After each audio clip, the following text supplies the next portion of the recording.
Good afternoon and welcome, everybody. This would be the Jeff Cameron Show right here on 97.9 ESPN Radio. Great to be with you. Happy Halloween. Appreciate you joining us. I'm Jeff, that's Tom. We are online, ESPNTallahassee.com. You can stream the show there. We appreciate you tuning in. As well on as a terrestrial radio. Yeah, you can do it, Jeff. Go rate, review if you're a podcaster. Remember to give us 5 stars. Tom desperately wants me to remind you of that. On YouTube and Periscope as well. Hello, YouTubers and Periscopers.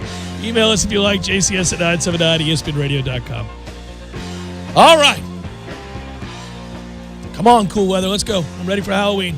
Let's go. I just stepped outside before we turned on the mics. It's still hot out there, Tom, so I'm still a little bit moody.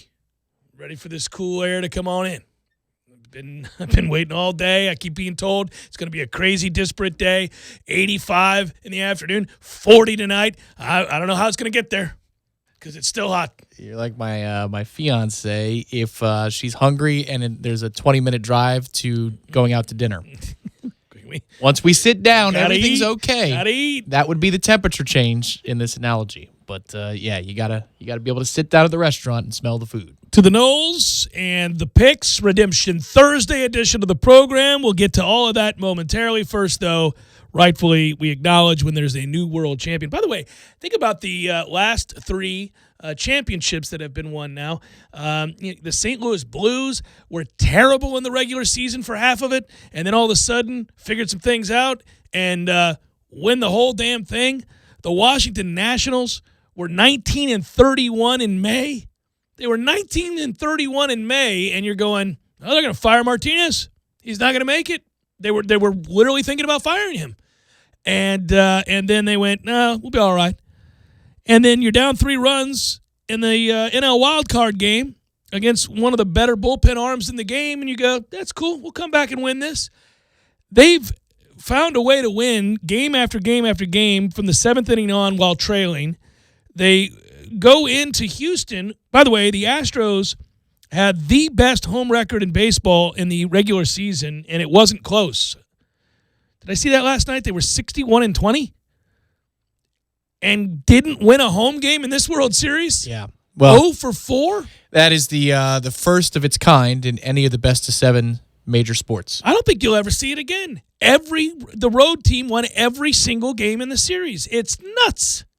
Think about that, especially when you consider that Houston, that is more than that's not a small sample size. You play 81 games in that stadium and dominate that way. There's something to it. I thought it was really cool, though, the graphic last night that the Nationals and the Astros had the exact same record entering Game 7 of the World Series if you start the equation, if you start the calendar at 19-31. Oh, wow, that is interesting. From that point forward, they had identical win-loss records in the regular season and the postseason. Steven Strasburg wins the MVP, and why not? I know it's not just it's a World Series award, but he won 5 games in the postseason, 5-0. That is throwing it on the table. He and Scherzer in games that they started went undefeated. Now Scherzer wasn't dominant; it's just games that they started, they won every one of them. And it's absolutely remarkable to go on the road after losing 3 straight games in this series and win back-to-back in Houston and to be trailing as they were, kind of up against it. It's also remarkable that at no point Garrett Cole hits the mound there last night. What are we doing here? What are we doing here? That can't happen. Yeah, it sounded like the plan was to have him start an inning cleanly, and they wanted to hold to that plan, much to their detriment. Well, these managers, man, they get stuck in this mindset. Was it Buck Showalter who got killed for not going to Brighton or whoever it was, their closer? They wouldn't pitch in that play-in game, the wild card game. It was Toronto and Baltimore, and remember they didn't use him. Broxton. Jonathan Broxton. I said. Yeah. Remember they wouldn't use him. Is that right? I got that right? Or have I got that wrong? No, you've got better recollection than I do. He's waving at me. He's yelling at me. I'm going to get a translation from the quiet Matthew. Who was that they didn't use? They didn't use somebody. Zach Britton was the pitcher. Britton. Okay, yeah. So I said Britton, Broxton, Brighton. They didn't use Britton, and they got knocked out. And then he was asked about it afterwards, and he goes, "Well, it wasn't a save situation." You got to use your guys. Cole not coming in last night, I thought was crazy. It was too late by the time. I mean, you're not going to use him. It's a one-run game at 3-2. He's going out there. Maybe you could have to salvage what the score was so that you come in the ninth not down as many as they were. Oh, yeah, not down a lot, right? I mean, you'd have been down one. Poor Joe Smith. He had such a good postseason except last night. Jinxed him. Well, anyhow, long story short, they have captured their first World Series title, have the Nationals, and now it's interesting because if we look back on this and we think about what the Nationals will look like next year, and obviously Strasburg can opt out, he's going to get paid $1 gazillion, literally $1 gazillion. I believe this postseason performance would lead one to opt out. Yeah, yes. He's going to make a lot of money, and then of course on the other side of it with Houston, Garrett Cole it doesn't sound like he's coming back at all. Because after the game, he basically said he's not coming back. Well, and he released a message to the fans about 20 minutes ago, and it didn't sound like, maybe I'll see you next year. Yeah, can't wait for next year. No. It sounded like we had some good times together. It seemed to be the message. They did. They had some good times together. My goodness gracious. That run that he went on is not something we'll ever forget. It's also the reason why he kind of has to be in the game in Game 7 because he was the most dominant pitcher for a stretch, maybe, in the history of the game. That was a remarkable stretch. So these are the final sentences of Garrett Cole's message to the fans, released from his Twitter account. It's like a little iPhone note. Yeah.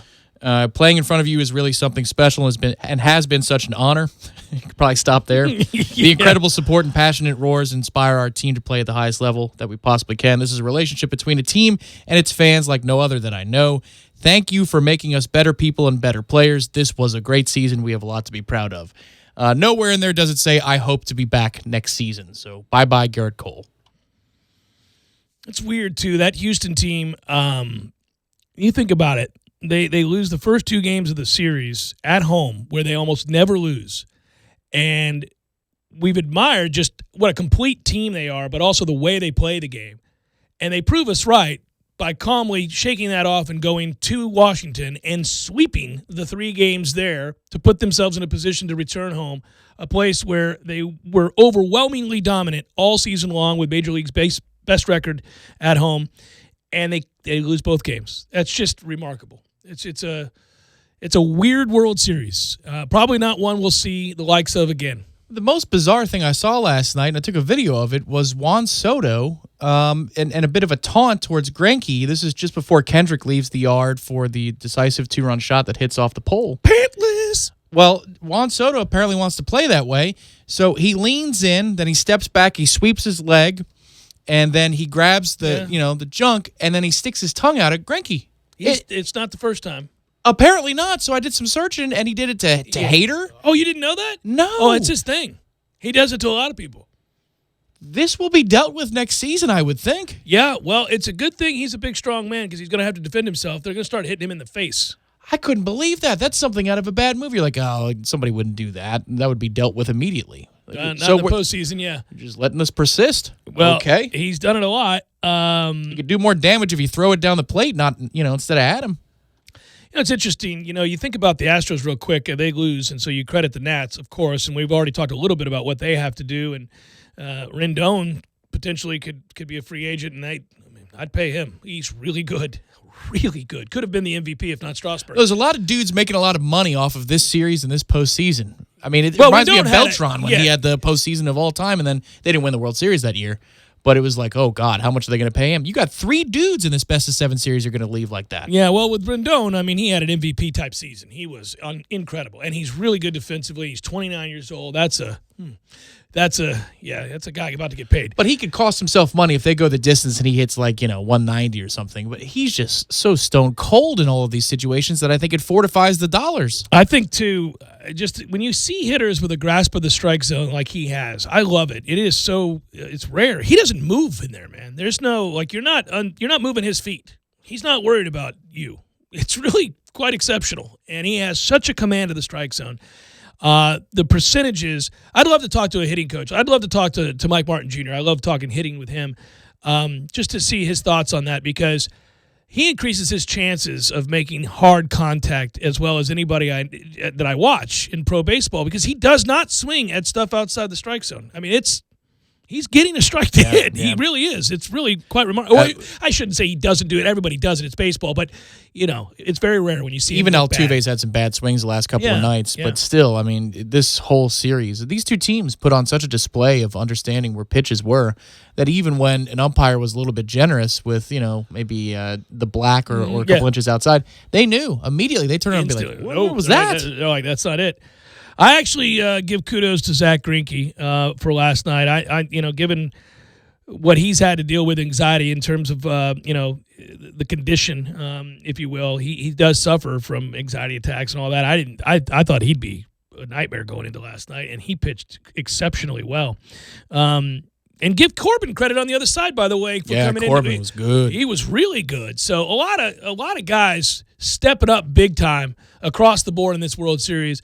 It was really oftentimes a lot more about what those guys did as opposed to what somebody else didn't do. Well, I think, for pitchers, it's one moment, it's one pitch or one play that can change everything. And to show you, obviously it's not like a football where the ball's oblong and it takes weird hops or really weird hops.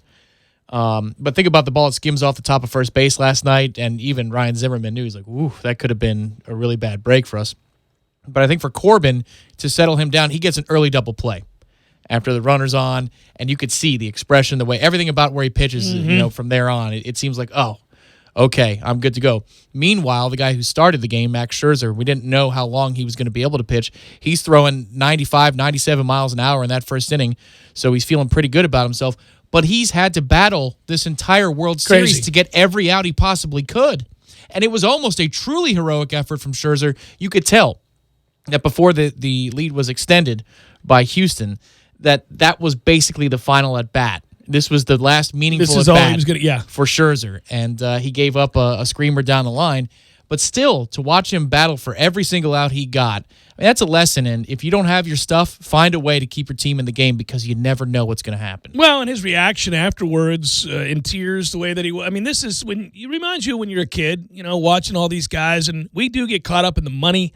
We get caught up in free agency. We get caught up with what our front offices do or don't do. But when you see these championship moments, I always like it because, sure, I'd prefer it be my team. But the truth is, we all got into sports because the joy of competing, the joy of sports, and team sports in particular, are a lot of fun that way, sharing those moments after all the hard work. When you see that childlike exuberance, and in that case, emotion, you're like, okay, they do care about the game. It's not just the dollars. It's like just winning there made all of that worth it, and he did. He ended up being a guy that fought through an awful lot of pain and not having his stuff, and I like watching guys like that succeed. That Nats team is likable. I know that they're rivals of yours in a way, but 19-31, they're about to fire their manager. They win the World Series. It's kind of rare you see that. It's a great story. It's fantastic. You know that the only teams that they had a better record than in May when they were 19-31 were the Marlins and the Orioles.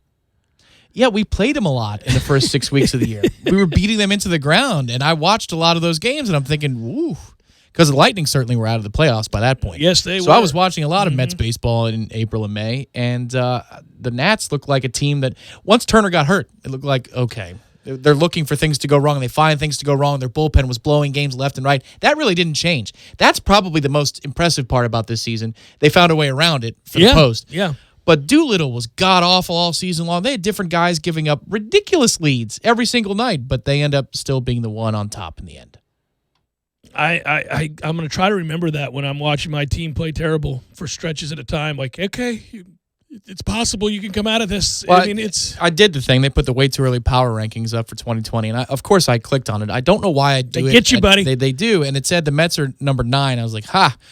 But the line about New York was they won 86 games with one of the worst bullpens you'll ever see. And I thought, well, if the Nats bullpen can get to this point, maybe just about anybody can. Well, once you get into the postseason, just getting in. Once you get in, then you can obviously rearrange everything and roll your starters back out there, and your 4-starter can become your long reliever and all this other stuff. And so you see that a lot. It's just trying to get to the damn dance. That team was playing so well going into the playoffs, though. That did carry over. There's no doubt. I mean, they had rattled off 10 straight wins or whatever that was, and they caught fire. Yeah, from roster expansion all the way through. I know that they, if you look at the numbers from mid-May on, but the way they were playing September, you thought, oh, God. Well, we said it on the air. We said, if they get in, they're a problem. If they're in the best of 5, yeah, look out. You didn't want any part of that rotation. 1, 2, 3, I mean, shoot. That would match up with the Dodgers, and it did. And the Dodgers had to have been like, are you effing kidding me with this? They 3-1 in the 8th. We had the Brewers. We would have killed the Brewers. They would have. And they had that series. Well, they did. They got 6 outs to get. They roll Kershaw back out there. Well, yeah. We already talked about the managerial miscues. Dave. Well, and then the gibberish he spoke at the press conference afterwards when they were asking him the thought process. He didn't make any sense. I think as you're trying to dodge flames out there to get to your desk job today, you're probably just saying to yourself in your car out in L.A., Dave. Well, it's just like what's his name, Nagy with the Bears last week, not giving any thought to using the timeout and try to get the ball closer to kick the field goal. Nope. Would have done it again 1,000 times. Really? You'd have done it again 1,000 times. Why is it when you bring that up, the only face I can see is Bruce Arians' face? Why is that? Please help me. Well, somebody. Tom, you want to take that penalty there because it gives you a better angle. Hey, Bruce, this ain't college. The hash marks aren't on the other side of the world. They're right there together. You're not getting any better angle. You're wrong. Physics says you're wrong. He's better from distance. I'll get to the picks momentarily and also some Florida State Miami. It's the Jeff Cameron Show, 97.9 ESPN Radio.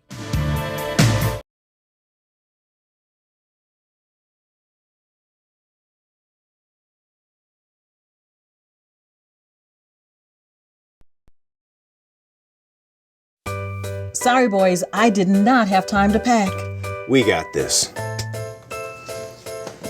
It's right here, guys. We got this. I thought I could handle it. We got this. Moving doesn't have to be a hassle. Call us first at 2 Men and a Truck. No matter the move, home or business, we'll make it a smooth one. I forgot something. We got this. Golf club, it's not just about the golf. Hit the clubhouse for brunch, or maybe enjoy trivia night, live music, happy hour, and all-you-can-eat night specials, too. For membership information or to join right now, just call 850-942-4653. Southwood Golf Club is ready to make you a member. 850-942-4653.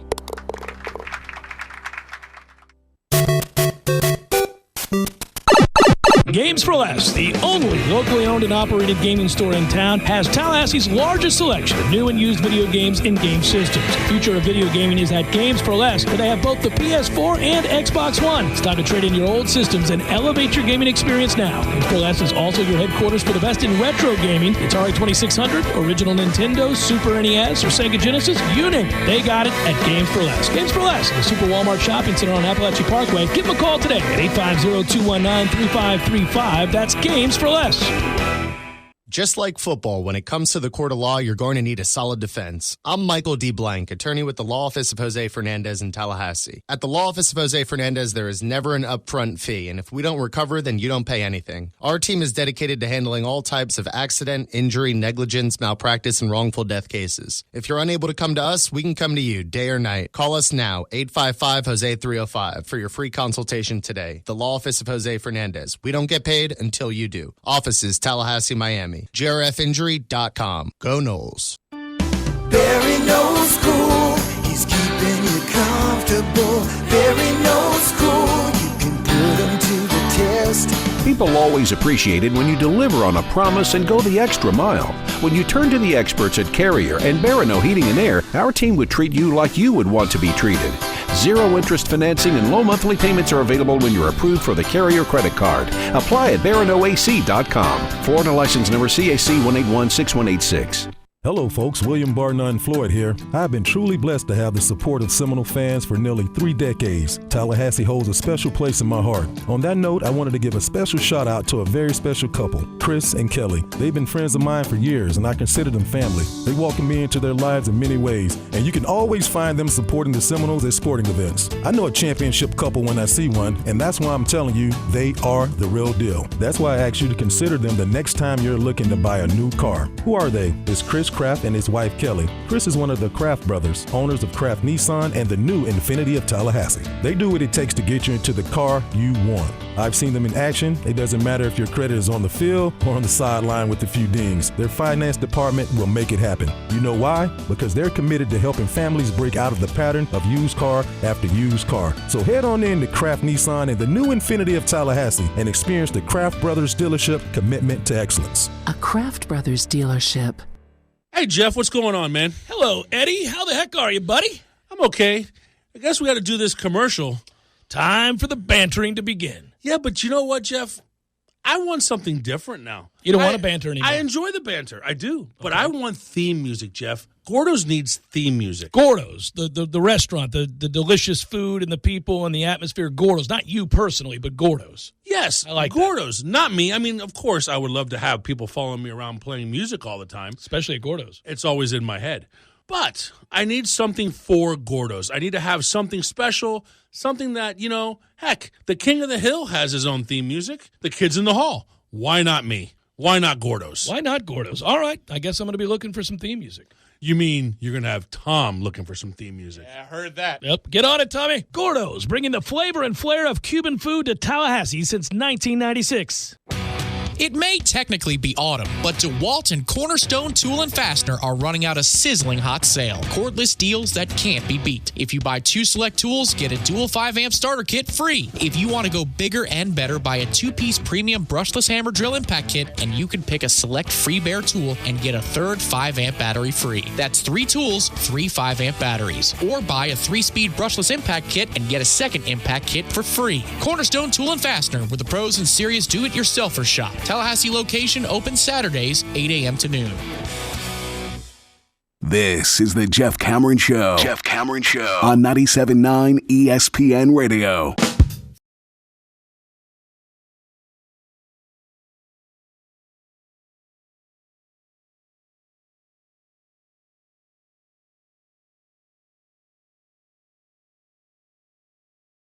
Just continuing to read about the day that Scherzer's wife had to take him to the stadium. He couldn't drive. The pain in his trap, he described as 10 out of 10. It was spasming and he was crying. He was in so much pain. They couldn't get it to stop. Holy moly. That ain't cool, man. You don't typically hear about, I know you mentioned yesterday the shilling bloody sock. Like, these are so infrequent examples of going through agony in order to play, like true agony, that in baseball you remember every single one.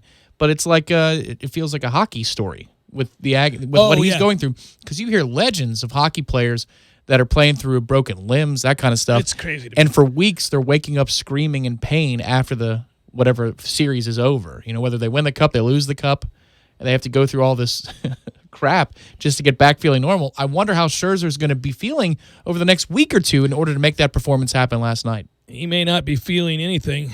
He'll be in the bag. Yeah, that's true. He could go full Ovi.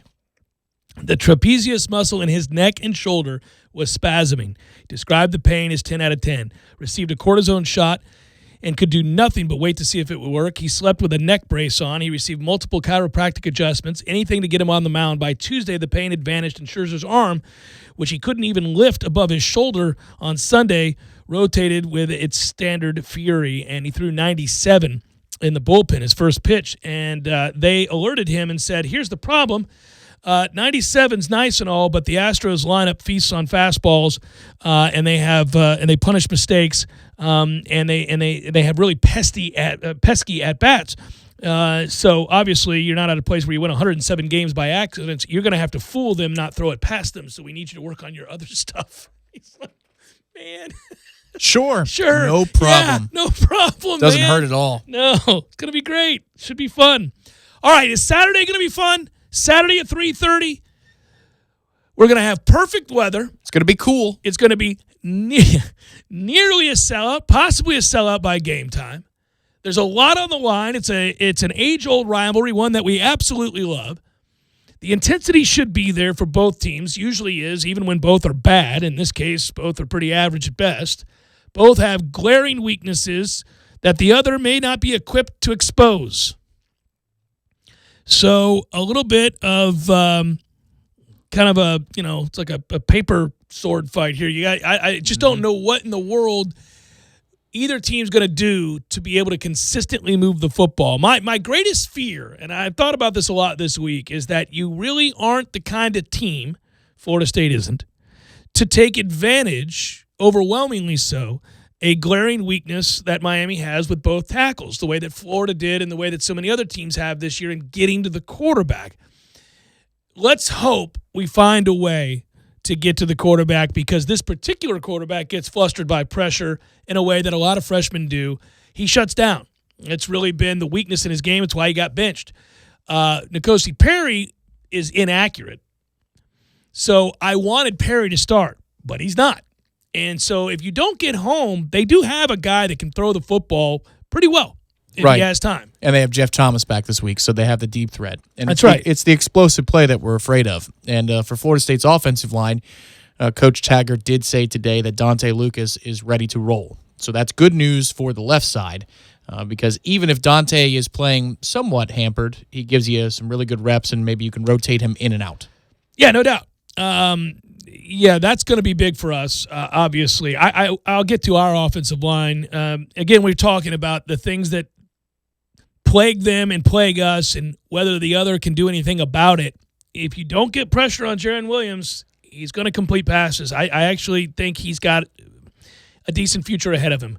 I know that Miami fans aren't in love with him because he's had these moments where he goes into a shell, but I actually think there's potential for him. And looking at that, I'm worried about it. You got to find a way to get home. Got to find a way to create havoc. Well, it could just be that offensive line's terrible. And, we aren't great, but, you bring Hamsa off the edge, or you get Gaynor loose, or Janarius is able to affect some things from the edge in terms of stopping the run, and then Marvin breaks through, makes a couple plays in the backfield.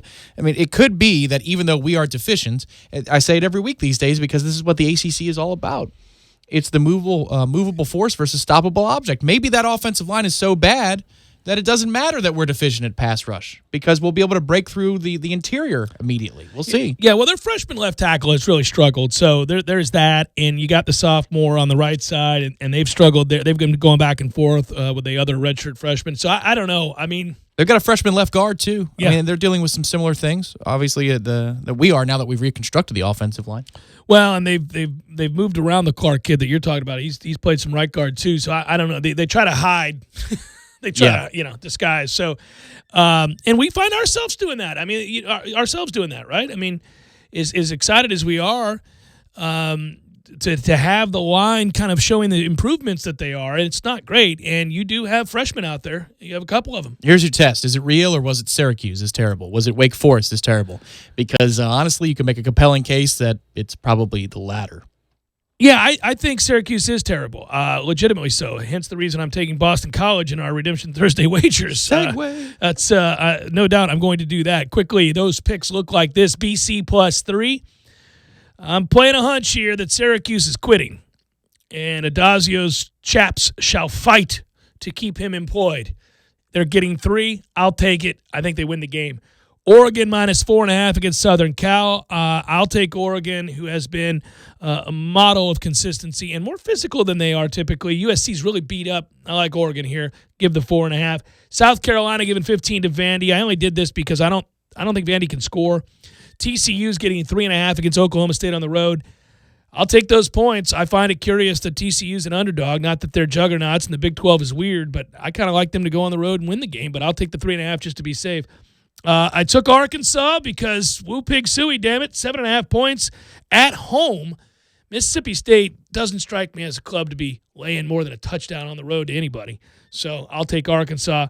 You guys always want me to take the Florida State-Miami game because when I don't, I get yelled at. So I'm doing it here. It's not a game I'm going to bet on my card, but I'll take Florida State and give the 3.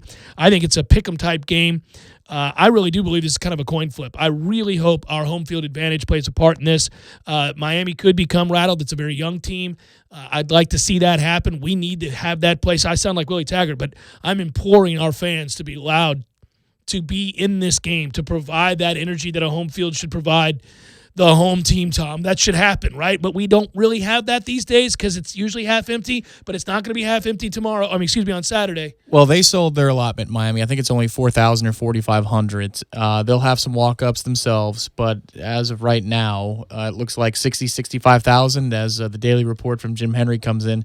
That's plenty enough to be really loud for this game. Absolutely. So you're going to have the atmosphere. I think that, especially with the fact there's no rain in the forecast, it's going to be nice and chilly. Buddy. People are going to be invigorated by those football wins. Let's go. It'll be an atmosphere, a really good one. I couldn't give the Cat 5 maintain. I haven't been able to give one in ages. This should have been it.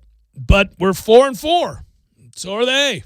No maintain. There's no maintain. Well, we need you. Let's get after it, guys. But just in terms of the siren, we can't ring that bell. Indiana -11 against Northwestern. I'll give it. I think Indiana is surging, Tom. Surging, Indiana. The surging Hoosiers. They are. -11 against Northwestern.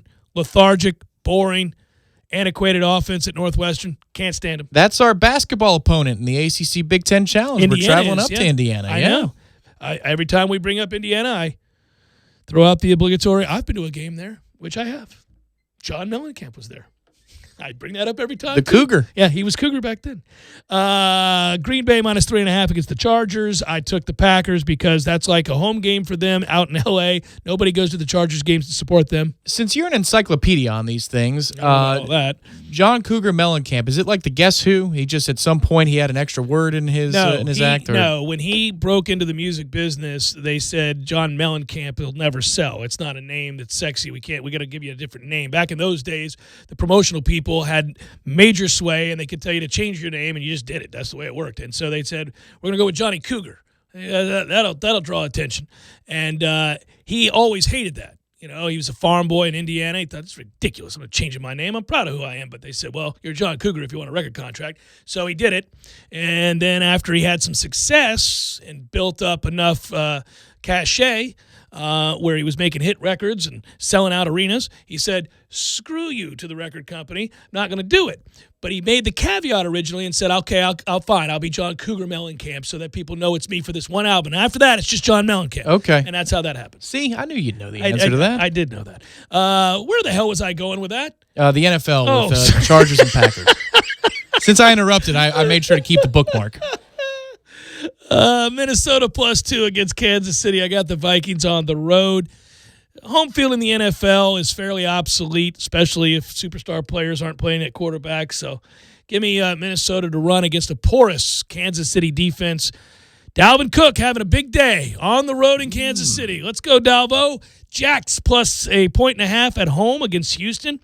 I kind of like what Jacksonville's done with Minshew and identifying that we need to be a downhill, I formation, fullback, lead the way for Fournette, come at you, throw off a play action. They kind of found themselves. Yeah, take some shots down the field at DJ Chark. Yeah. I kind of like this team a little bit. I say that, that I don't have a rooting interest in Jacksonville, but I kind of like the way they've flipped the script a little bit. So I'll take them at home against an injured Houston team, and we'll see what Deshaun's at, but with the eye situation, I kind of thought Jack's at home here. So give me Jacksonville +1.5. All right, Jeff Cameron Show, 97.9 ESPN Radio.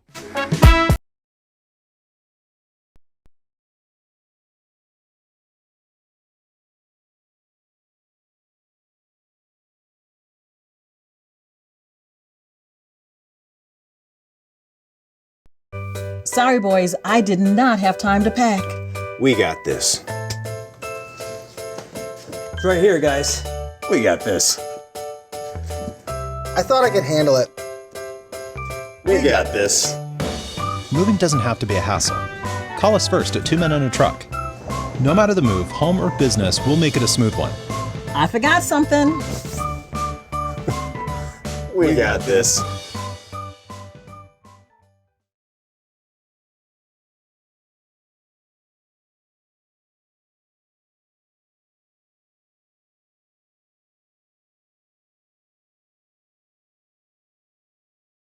And Steph Curry are waiting for an MRI and CT scan for more details about Curry's broken left hand.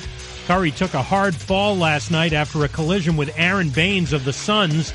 And ESPN's Ramona Shelburne reports he broke the bone just below his left index finger. ESPN's Jay Williams. I heard a lot of fans last night, well, they should tank. You won't need the tank. You're in the West. Yeah. Like, the West is loaded. And D'Lo's really good. Draymond Green's really good. But I also think this could be a blessing in disguise for the Warriors. And I bring you back to 1997 with the San Antonio Spurs. David Robinson went down after 6 games. He didn't play that year. But then the San Antonio Spurs got the first pick in the draft. They got Tim Duncan. Okay, so remember, like what was said, it's a top 20 protected pick. If they're able to get like a top 3, top 5 pick with Klay Thompson, Stephen Curry coming back healthy next year, they will be the favorite in the West. They will be the favorite in the West. I think people overlook how great this backcourt is with the right pieces around them. Jay Williams on Get Up. The 49ers try to keep their unbeaten season rolling tonight in Arizona against the Cardinals. College football tonight in the Big 12, 12th ranked and unbeaten Baylor hosts West Virginia at 8 Eastern on ESPN. Same time on ESPNU, unbeaten Appalachian State hosts Georgia Southern. Chuck Oliver here, and Tallahassee, let's talk college football in the South. Join me every weekday at 1 p.m. right here for wall-to-wall coverage of every big program in the region. Whether it's the ACC or SEC, college football is always on our minds. The conversation happens right here on 97.9 ESPN Radio, Tallahassee Sports Monster. As sports fans, we all know this is the best time of the year. And the best places to catch all the action are at the Corner Pocket Bar and Grill and 7th Hill Tap Room. If you're a fan of an action-packed environment, the Corner Pocket is the place to be. Happy hour specials every day, including all day on Sundays, with sports in HD everywhere you look. For location hours and menu, head to cptallybar.com. Whether you're feeling the upstairs at the Corner Pocket or lounging down at the 7th Hill Tap Room, your game day is always covered. 2475 Appalachia Parkway, right next to Earth Fair. The new $5 million Luck Scratch-Off is here. To find one, there's a special call. It goes like this. Luck, luck, luck, luck, luck, luck, luck, luck, luck, luck, luck. If you do it long enough and loud enough, someone is bound to get you one in order to make it stop. The new $5 million Luck Scratch-Off with more than $329 million in cash prizes. Find yours today. The Florida Lottery. It's your ticket. Claim it. Must be 18 or older to play. Play responsibly. It may technically be autumn, but DeWalt and Cornerstone Tool and Fastener are running out a sizzling hot sale. Cordless deals that can't be beat. If you buy 2 select tools, get a dual 5-amp starter kit free. If you want to go bigger and better, buy a 2-piece premium brushless hammer drill impact kit, and you can pick a select free bare tool and get a third 5-amp battery free. That's 3 tools, 3 5-amp batteries. Or buy a 3-speed brushless impact kit and get a second impact kit for free. Cornerstone Tool and Fastener, with the pros and serious do-it-yourselfer shop. Tallahassee location open Saturdays, 8 a.m. to noon. Looking for a bit of cowboy flavor? Introducing Hardee's Southwest Patty Melt. A hearty sandwich with all the taste of the great American Southwest. We're talking a hotter, juicier, thick burger made with 100% black Angus beef, pepper jack cheese, zesty Santa Fe sauce, and enough pickled jalapenos to give it a kick. If it got any more authentic, we'd have to serve it with a cactus and a side of tumbleweeds. The Southwest Patty Melt. Now at Hardee's. Available for a limited time after regular breakfast hours at participating Hardee's. Hotter and juicier beef patty as compared to the Hardee's original beef patty. AAA Tree Experts and Landscaping has been a Tallahassee staple for over 35 years. But did you know they now offer holiday lighting? AAA holiday lighting services include design consultation, setup, and takedown maintenance and lighting storage. Call them today for all your outdoor holiday lighting needs. 850-385-3319 or visit them online at AAATreeExperts.net. AAA Tree Experts and Landscaping, and now holiday lighting. Hey guys, looking to unwind with a gin and tonic after a long day? Or reward yourself with an old-fashioned for you and a cosmopolitan for her? All from the comfort of home? Now you can, with a touch of a button. Introducing the DrinkWorks Home Bar by Keurig, an automated cocktail maker that delivers classic manly cocktails, flashy fruit cocktails, and everything in between right from your countertop. Each cocktail combines top-shelf spirits and premium mixers. Just insert the pod into the drink maker, press start, and your delicious cocktail, chilled to perfection, will be ready in under a minute. For a limited time, we're offering the DrinkWorks drink maker for a savings of $50 off the website price. This exclusive early bird offer won't last, so order yours today. To redeem this exclusive offer and experience the revolutionary DrinkWorks drink maker, go to drinkworks.com and enter code 2525 at checkout. That's drinkworks.com and enter code 2525 at checkout. Go beyond just wine and beer and step up your cocktail game at drinkworks.com. Keurig is a registered trademark of Keurig Green Mountain Inc. used under license. Please enjoy responsibly. The Jeff Cameron Show podcast, available on demand at ESPNTallahassee.com and on iTunes today. The Jeff Cameron Show podcast is brought to you by Garnet and Gold of Tallahassee. When you buy FSU apparel, support local business. GarnetandGold.com. Broadcasting live from the Tallahassee Dodge, Chrysler, Jeep, Ram, Fiat studios in the capital city of Tallahassee. This is the Jeff Cameron Show on 97.9 ESPN Radio. Redemption Thursday, brought to you by Cornerstone Tool and Fastener. Got a do-it-yourself project that needs to be finished? Cornerstone Tool and Fastener, 1110 Stuckey Avenue in Tallahassee and 3269 Crawfordville Highway. Online at ctf.nu.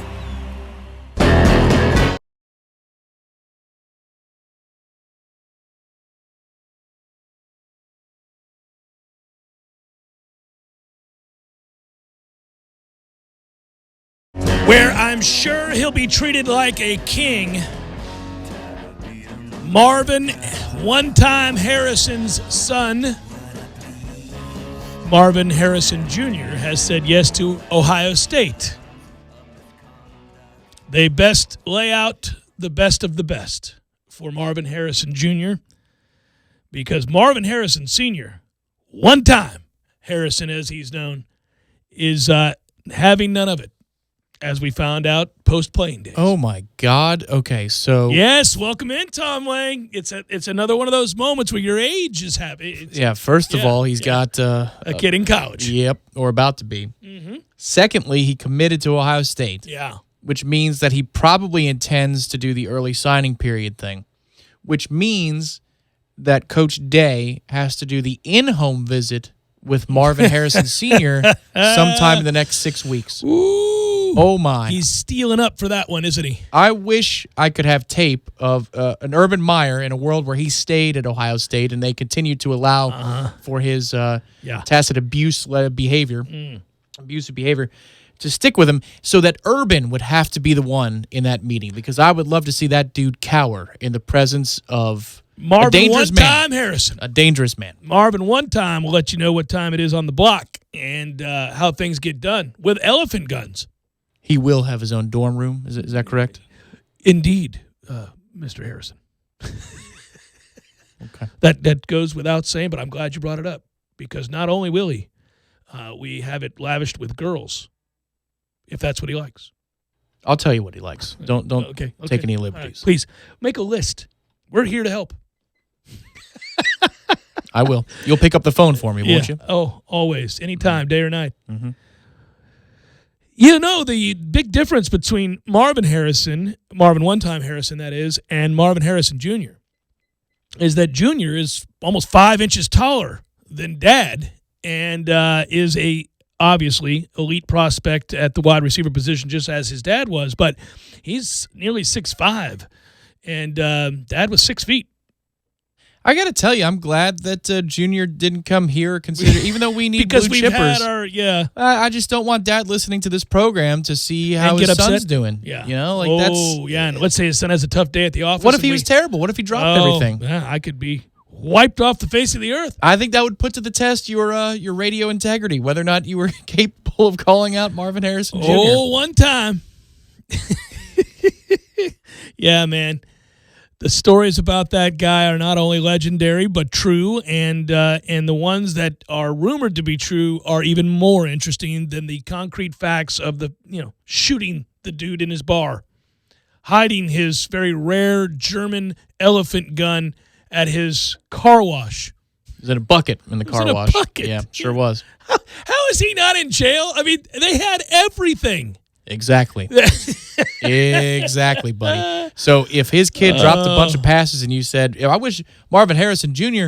could catch the damn football, and then mysteriously like his dad did. The hotline rings. See, that's a nightmare I would have had. I would have had that constantly.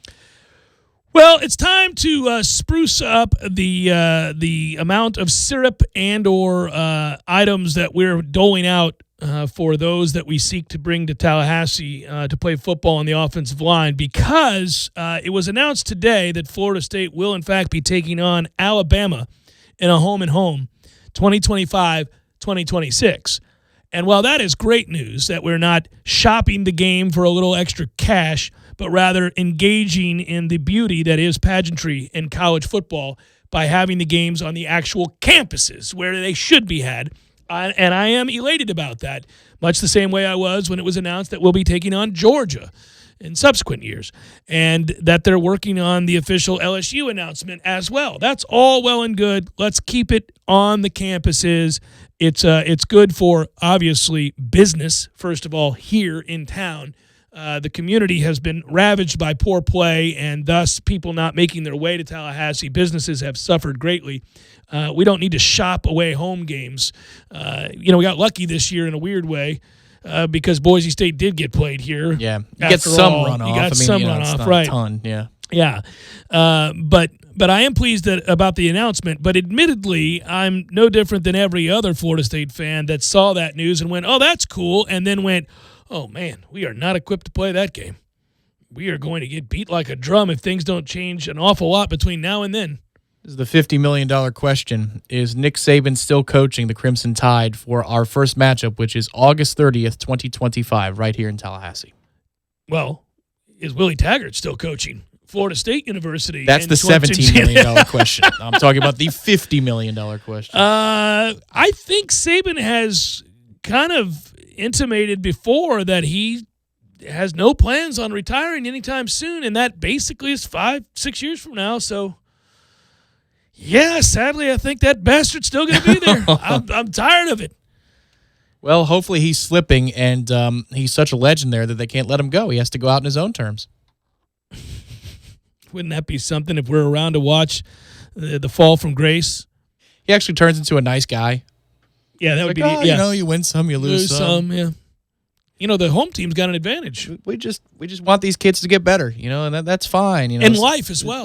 We're here to coach them in life, honestly. Yeah. I don't know what you guys are talking about. If we win some championships like I've been fortunate enough to do 6 separate times, that's great. But, if not, we know we sent good kids out into the world. I'm just so excited to be the coach of this football program. And it's an honor. A citizen of Tuscaloosa. Yeah. There's no place I'd rather be. You know about my lake house. Well documented. Take the boys out every year, the summertime out on the boat. Good times. Coach, what about winning games? Last year you fell to 5-7, and it's back-to-back seasons now. When can we expect Alabama football to return the way it was for so many years under your watchful eye? Oh, I don't know. I'm not real sure. I feel pretty good about some of the young kids we brought in.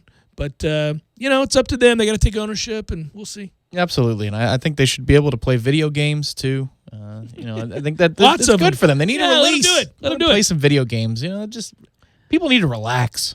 So 2025 is, of course, the matchup in 2026, and I am excited about it, and I think we all are. But yeah, a lot's got to change. And when you just see the emblem, you see that Alabama Crimson Tide A, and you see obviously Chief Osceola, and you look at that and you go, okay.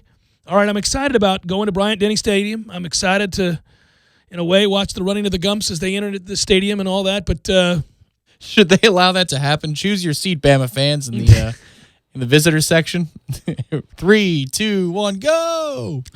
Man, I want to believe. I just think it's funny. Everybody, I know it. Everybody saw that annouement and went, "That's cool." Really going to get a lot better between now and then. Well, if the LSU one comes through, isn't that 2022, I think? So, the clock starts now and it ends sooner. Let's get this going. Looks like Coach O has something. If he gets another quarterback, then, Jesus, does he have something, man? That game's going to be fantastic. Now a quarterback prospect looks at LSU and says, hey, I can win there. Maybe I should go to LSU. That looks like fun. Nope. Do not give them that idea. He's a grad transfer that made his way in. This is quite by accident. They got extremely lucky. It ends after one season. Back to your old ways. 1952 offenses every Saturday along with a great defense. That's how you win at LSU. You keep it that way. We don't want all this highfalutin, swinging it around the yard, modern offense anymore. Probably rubbing people the wrong way in Baton Rouge. Like, what is this? Points. What are all these points? What are we doing here? I wish in the offseason if Coach O and Mahomes could do a radio show together, just to hear those two voices for a couple hours on the weekends going back and forth. It's beautiful. It's like two cartoon characters. I was reading it would be. I'm reading a report on how 2020 recruits are going to fix problems for various teams. Texas defense, for example, Michigan's offense, and I'm going through this and I'm reading about where everybody stands in recruiting. And I'm scrolling down and I go, oh, I got Florida State on this list. And the very first thing they bring up is the Noles are ranked 66th in offensive yards per game, 85th in yards per play. Oh, so you stopped there, did you? I just went, Jesus, man, really? Goes on to talk about the coaches didn't sign a quarterback for 2 straight classes, and to add insult to injury, quarterback Sam Howell, who flipped from Florida State to North Carolina, has nearly 2,000 yards passing, 20 touchdowns, and only 3 interceptions in his freshman year. He is having a fine freshman campaign. He was never coming here, though. I wouldn't even. Yeah. The 2019 class was defensive heavy for Florida State, but there is some offensive help coming in 2020. The coaches have 2 ESPN 300 running backs committed in Jalen Knighton and Lawrence Toafili, both ranked in the top 15 at their position. Both should provide something different to complement each other as well. In addition to the 2 backs, the Noles have ESPN 300 quarterback Jeff Sims, the number 6th ranked dual threat quarterback committed, as well as ESPN's top 300 receivers, Malachi Weidman, Ja'Kai Douglas. And then he goes on from there and talks about the offensive line. And so this guy seems to think we're going to be all right. We're moving in the right direction. But I read that and I don't get excited. I don't care anymore about, I do, but less so more and more about running backs, defensive backs, wide receivers. I just want to read articles that say Florida State has signed 16 offensive linemen, all of whom were destined to go to either Clemson or Alabama or LSU or Georgia before changing their minds unexpectedly. Something happened along the way. Is Hugh Freeze working in Tallahassee? What is going on? Yes, I want rampant speculation that Florida State is obviously cheating to secure commitments from offensive line prospects. I want that article. I want to see it and go, well, that's ridiculous. Goodness, how irresponsible of ESPN to write that. And then secretly know it's absolutely factually accurate and celebrate as we go to break. Do something about it, NCAA. You're hanging on by a thread. Play.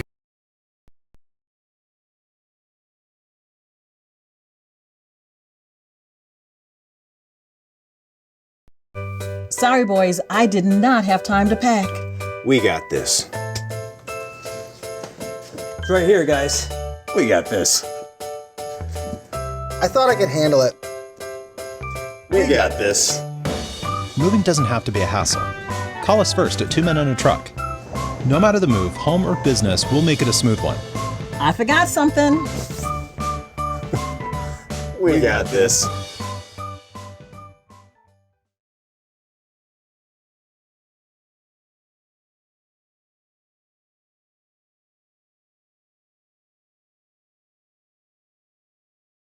Against Pitt.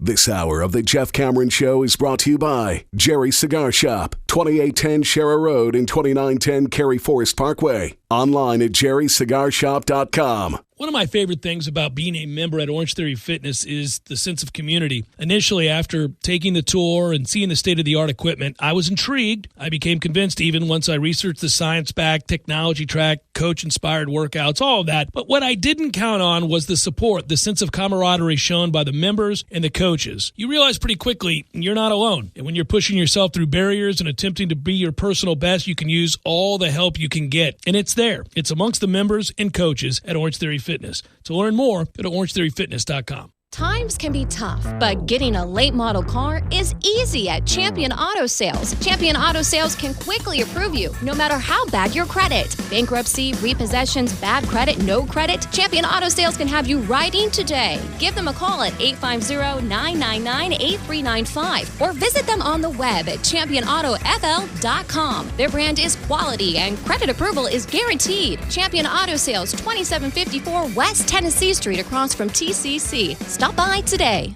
Not all law firms are equal, so here's why Fonville Lewis Mesher McConaughey was recently voted Tallahassee's best law firm. First, we only take real cases. If your car was barely bumped and you think you're going to get rich, we're not the firm for you. We limit our practice to serious cases with legitimate claims. Second, we only take cases involving real injuries. If you know you aren't hurt but think you can fool your way into a quick settlement, we're not the firm for you.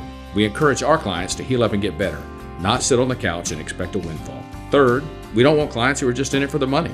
If the very first thing you think of after getting hurt is calling pound something or other on your cell phone instead of calling 911, we're not the firm for you. Your health should always come first.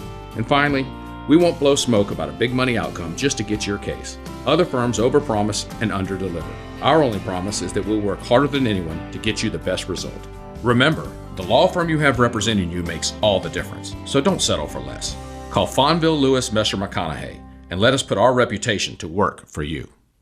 Thursdays are Friday Eve, and that's a reason to celebrate. No matter what you're looking for, they've got you covered every Thursday down in College Town. Centrale offers 50% off select pizzas all day, every Thursday. Or you can stop by Township for Taco Thursday. $2 house tacos, $2. Madison Social offers the Social Agreement. You and a buddy can split one order of wings, 2 Madso burgers, 2 bourbons, 2 proof Madison Socials, all for just $40. See what they did there? And don't worry about parking. Plenty of spaces available in the parking deck or surrounding lots. Check out all the Thursday College Town deals right now on ThursdaysInCollegetown.com. Your next haircut now has a shortcut. Introducing the Sport Clips Haircuts app. That's right, now the cut you want is just a tap away. Just download the app, check in at your neighborhood Sport Clips, and choose your Guy Smart stylist, and you're done. We'll text you when your stylist is almost ready. Then head to Sport Clips for a championship haircut experience. It's home field advantage for your hair. No appointment needed. Just download the Sport Clips app and check in. And don't forget a beard trim. Sport Clips. You choose the cut, we cut the weight. It's time for some straight talk. You've got real work to do, but everyone's sucking up the free Wi-Fi faster than a Mocha Choco double frap on ice. So be your own hotspot. Now with Straight Talk Wireless, get 10 gigs of hotspot data with the Ultimate Unlimited plan. Just $55 a month on America's best 4G LTE networks. You don't have to find a hotspot. You are the hotspot. Straight Talk Wireless, everything for less. Compatible device and SIM required. Excludes the 2-line plan. See straighttalk.com. Xfinity delivers the fastest internet, the most Wi-Fi coverage throughout your home, and the most Wi-Fi hotspots nationwide. Only from Xfinity. Call, click, or visit an Xfinity store today to experience all Xfinity has to offer. Oh yes, you've thought about it, but now it's time to enjoy the moss-drenched live oak, rolling hills, and pristine greens of Southwood Golf Club. Our friends at Southwood Golf Club offer individual, family, and student memberships, and now offer the all-in membership. That's right, never pay a card fee when you play. Don't forget, at Southwood Golf Club, it's not just about the golf. Hit the clubhouse for brunch, or maybe enjoy trivia night, live music, happy hour, and all-you-can-eat night specials, too. For membership information or to join right now, just call 850-942-4653. Southwood Golf Club is ready to make you a member. 850-942-4653. Driving every day from the Tallahassee Dodge Chrysler Jeep Ram Fiat Studios. This is 97.9 ESPN Radio, WTSM, Woodville, Thomasville, Tallahassee. ESPN Radio Sports Center. I'm Doug Brown. In July last year, Mike Matheny was fired after managing the St. Louis Cardinals for 6.5 seasons. Now he'll get a chance on the other side of the state. Matheny is the new manager of the Kansas City Royals. Ned Yost retired after 9 years in the Royals dugout. The Yankees will not pick up a $20 million option for next season on Edwin Encarnacion. He'll get a $5 million buyout and become a free agent. Encarnacion was traded to New York from Seattle in June, but missed the last 2 months of the season with an oblique injury. The Warriors and Steph Curry are waiting for an MRI and CT scan for more details about Curry's broken left hand. Curry took a hard fall last night after a collision with Aaron Baines of the Suns. And ESPN's Ramona Shelburne reports he broke the bone just below his left index finger. ESPN's Jay Williams. I heard a lot of fans last night, well, they should tank. You won't need the tank. You're in the West. Yeah. Like, the West is loaded. And D'Lo's really good. Draymond Green's really good. But I also think this could be a blessing in disguise for the Warriors. And I bring you back to 1997 with the San Antonio Spurs. David Robinson went down after 6 games. He didn't play that year. But then the San Antonio Spurs got the first pick in the draft. They got Tim Duncan. Okay, so remember, like what was said, it's a top 20 protected pick. If they're able to get like a top 3, top 5 pick with Klay Thompson, Stephen Curry coming back healthy next year, they will be the favorite in the West. They will be the favorite in the West. I think people overlook how great this backcourt is with the right pieces around them. Jay Williams on Get Up. The 49ers try to keep their unbeaten season rolling tonight in Arizona against the Cardinals. College football tonight in the Big 12, 12th ranked and unbeaten Baylor hosts West Virginia at 8 Eastern on ESPN. Same time on ESPNU, unbeaten Appalachian State hosts Georgia Southern. Broadcasting live from the Tallahassee Dodge Chrysler Jeep Ram Fiat Studios in the capital city of Tallahassee. This is the Jeff Cameron Show on 97.9 ESPN Radio. Redemption Thursday, brought to you by Cornerstone Tool and Fastener. Got a do-it-yourself project that needs to be finished? Cornerstone Tool and Fastener, 1110 Stuckey Avenue in Tallahassee and 3269 Crawfordville Highway. Online at ctf.nu.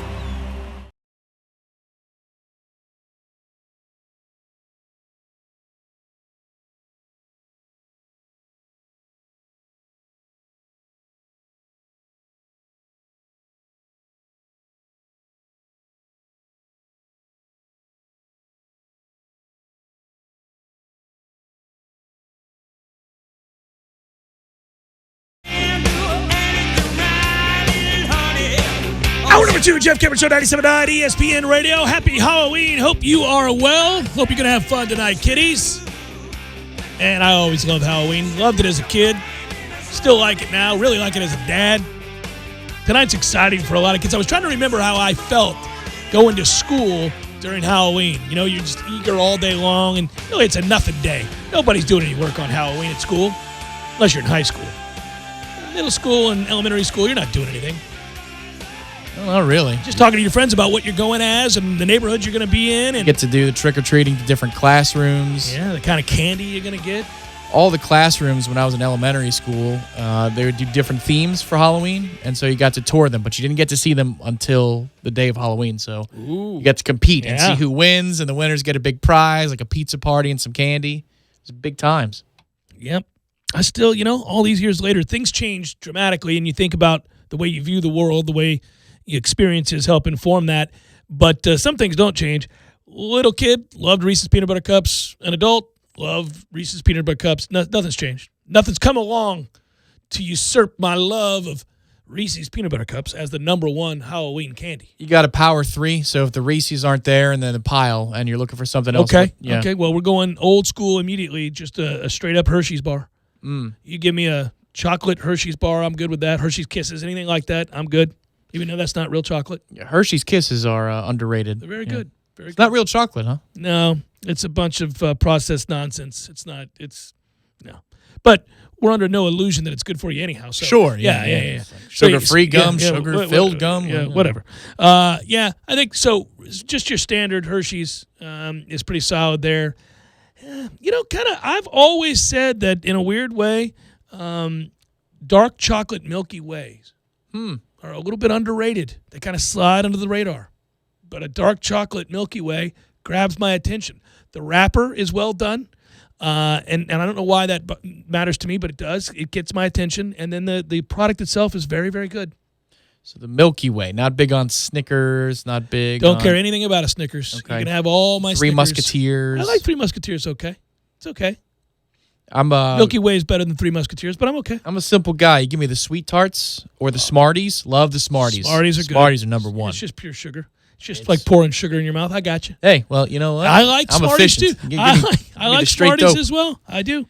I don't like candy corn. I think it's disgusting. Candy corn's ridiculous, and it's always loose. And it's awful, and just to look at it bothers me. Don't like it at all. I couldn't stand the homes that would give you the little plastic bags of popcorn because it's always stale and disgusting. Like, thanks a lot for the popcorn. And it's popcorn. Yeah. What the hell are we doing here? It's like, I get that you put a ribbon on it, but, you know, how about still something else? Popcorn, man. Sweet Tarts. Get some candy. God, Sweet Tarts were so good. Sweet Tarts are good. Because they were the bigger ones. They're really solid. You can't go wrong with a Sweet Tart. You just know what you're going to get out of a Sweet Tart. That's that solid role player. No superstar out of the Sweet Tart. But as it stands now, I can't tell you the last candy bar I bought or candy of any kind that I bought for myself. Like, you get to the register and you're like, ooh, I got to have, I don't. Reese's would be mine. I mean, every now and then they get me. I don't like sweets all that much. I don't need them. I talk about this, that I actually eat relatively healthy. I do. And not even because I'm like espousing that. Obviously, it benefits one to do so. But honestly, it has not. I'm not like saying to myself, "Oh, we can't have this because we must." Yeah. I just don't care that much about candy. But when I look every now and then, when I'm going through and they do that little 4-pack, it's the added one. I don't know what it is about the added one that they throw in there. I'm like, oh, there's 4 of them. It's in a there? bonus. What a value! Look at this. So it's the added 2 actually. I'm like, look at this. There's 4 of these. Well, I'm gonna have to do it. They get me every now and again. Say once every other year or so, a Crackle Bar, not the Nestle Crunch, but the Crackle Bar is really good. But the standard candy I enjoy, classic M&Ms, man. Classic M&Ms. Just delicious. I just go straight to Hershey's there if I'm going to do that. Oh, I'm an M&M's guy. It's something to do with it. I know it's nostalgia because we had this like big shell bowl. It's like a seashell bowl that for Christmas my mom would fill with the red and green. Just those are the only 2 colors of the M&Ms. And it always just presented so well that I think what I'm doing when I'm eating M&Ms years and years later is I'm chasing nostalgia. You know what nobody ever does, and they're really, really good, and I think you're right, but you just got me thinking about it nostalgically as well. You know those thin mints, the chocolate with the green filling in the middle? It's not really even filling. I don't even know what the hell it is. It's like a lot. You get them like if you go to the melting pot, and then you're walking out and you want one of those things, they got them in there. Oh, those are special. Nobody ever gives those out, but they're really good. Well, if you're talking about, cookie style things, who can go wrong with an old school Oreo? Not the double stuff, like the old school Oreo. No, less of the Oreo filling, not more. Well, if you like it that way, you should get the thins. Not because you're trying to consume less Oreo, but because the ratio is fantastic. Gotta have the proper ratio on an Oreo. And then you can't also have too much filling. That filling's garbage. The EL Fudge, the L Fudge ones from Keebler. Yeah. Oh, the vanilla ones. Dear God. I actually used to like the Keebler Elves, just chocolate chip cookies. Just the plain-ass chocolate chip cookies. Those were good. I didn't need any of the other stuff. Were those like chewy? Or chewy. Were they really chewy. crunchy like the Blue Chips Ahoy, which was gross? Those were always flaky and crunchy. I didn't like those either. No. But the red ones were good. Yeah, the red ones There were was good. some issue with those a couple of years ago, though. They probably were killing people. Yeah, I think so. Well, anything that's red. Red dye is like the worst thing in the world. Oh, no, the red packaging. It's like the red versus the blue Dorito. It's like the red packaging is the chewy Chips Ahoy. Yeah. Chewy? I haven't been down that aisle in so long. They tell you to stay on the outskirts. Yeah. If you're shopping, you just got to, there's nothing in the meat of the store that's going to help you. You want to be on the edges. That's right. That's where the deli is. Get the pub sub. Okay. All right. Are we just doing this to deflect from the Florida State-Miami game because of our nerves?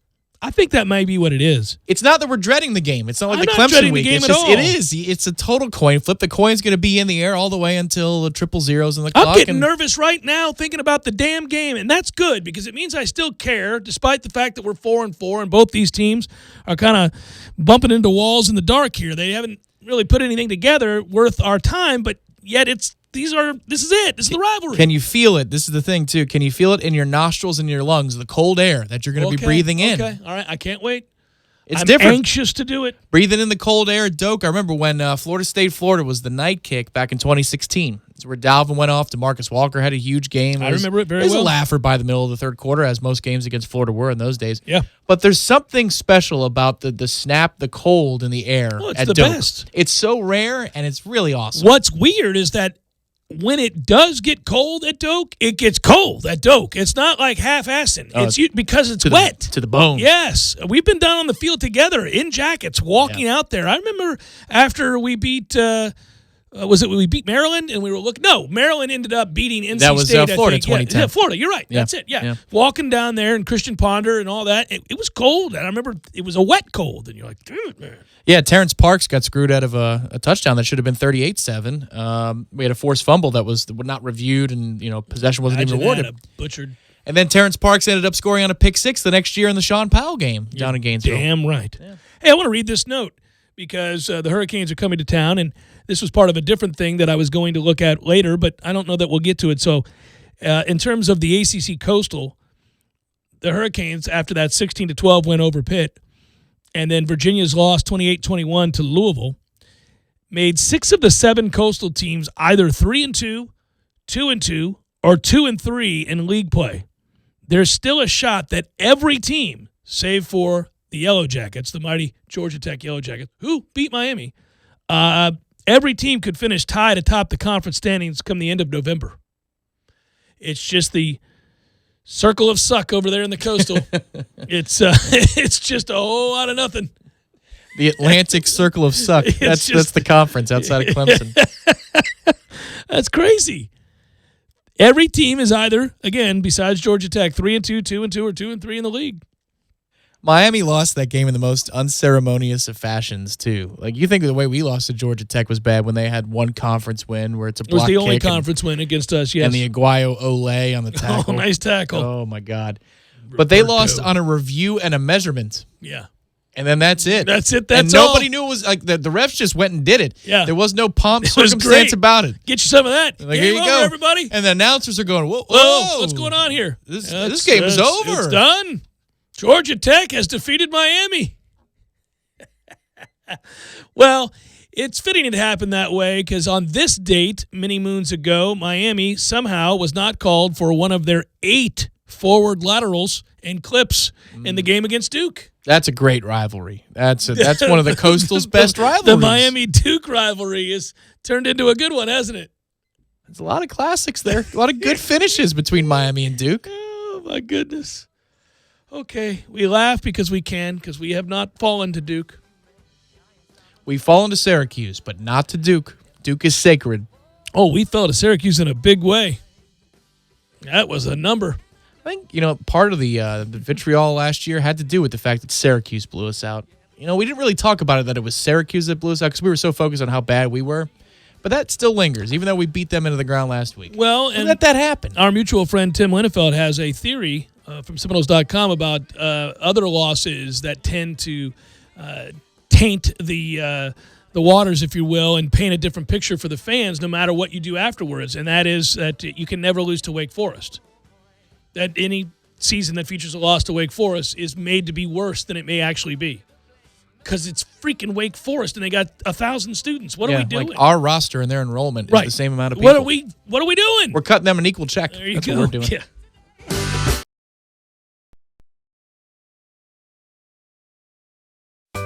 Sorry, boys, I did not have time to pack. We got this. It's right here, guys. We got this. I thought I could handle it. We got this. Moving doesn't have to be a hassle. Call us first at 2 Men and a Truck. No matter the move, home or business, we'll make it a smooth one. I forgot something. We got this.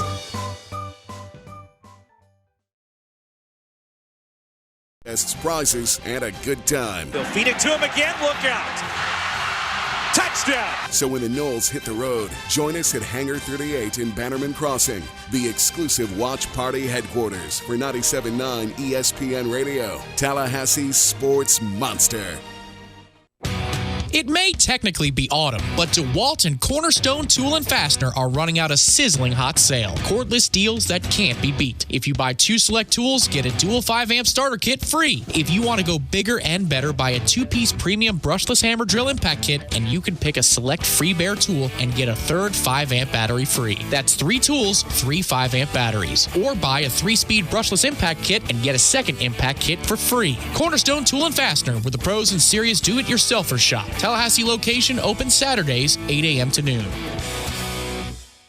Prescription products require an online physician consultation and are only available if the physician determines a prescription is appropriate. Subscription required. See website for full details and important safety information. Hey guys, good news. The outrageously expensive little blue pill is now generic, which means you can get the prescription medication to treat ED at affordable prices. And Hims makes it extra affordable. And right now, get your first online visit totally free when you go to forhims.com/joy. Sure beats paying for an in-office doctor's appointment, doesn't it? Plus, you won't need to deal with awkward face-to-face conversations to get your prescription. Hims connects you to doctors online who can evaluate you and, if appropriate, prescribe the medication. And a pharmacy sends it right to your door. Hims makes it affordable, private, and incredibly easy. Nobody likes dealing with ED. Now, thanks to Hims, nobody has to. And that's really good news. To start your free online visit, you need to go to this exclusive address, forhims.com/joy. That's forhims.com/joy for your free online visit. FORHIMS.com/joy. AAA Tree Experts and Landscaping has been a Tallahassee staple for over 35 years. But did you know they now offer holiday lighting? AAA holiday lighting services include design consultation, setup, and takedown maintenance and lighting storage. Call them today for all your outdoor holiday lighting needs. 850-385-3319 or visit them online at AAATreeExperts.net. AAA Tree Experts and Landscaping, and now holiday lighting. Can you hear it? There's no better tradition in all of sports than 80,000 Noles doing the war chant. Now's your chance to be a part of that. Single game tickets are on sale now as the Noles welcome in the Miami Hurricanes inside Doak Campbell Stadium, Saturday, November 2nd. Don't get left out of the best tradition in all of sports. Purchase your tickets today to see Florida State football live in person. Call 888-FSU-NOLE or visit Seminoles.com today. Touchdown, Florida State! Time to order dinner. I should see what the kids want too. Ordering Whataburger online. What you want? Double meat with cheese. Cool. With grilled jalapenos. Okay, and lots of add-ons from everyone. Oh my goodness. Good thing you can order online and save favorites for next time. Good thing there's Whataburger. You're listening to The Jeff Cameron Show on 97.9 ESPN Radio.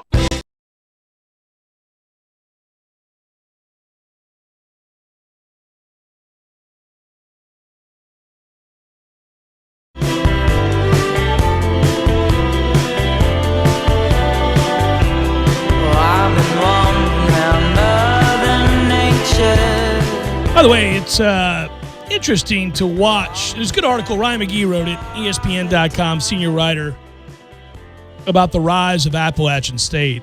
And I've got some pseudo ties to that area, Boone, North Carolina, in that my 1 year in Johnson City at ETSU. I used to go to Boone all the time.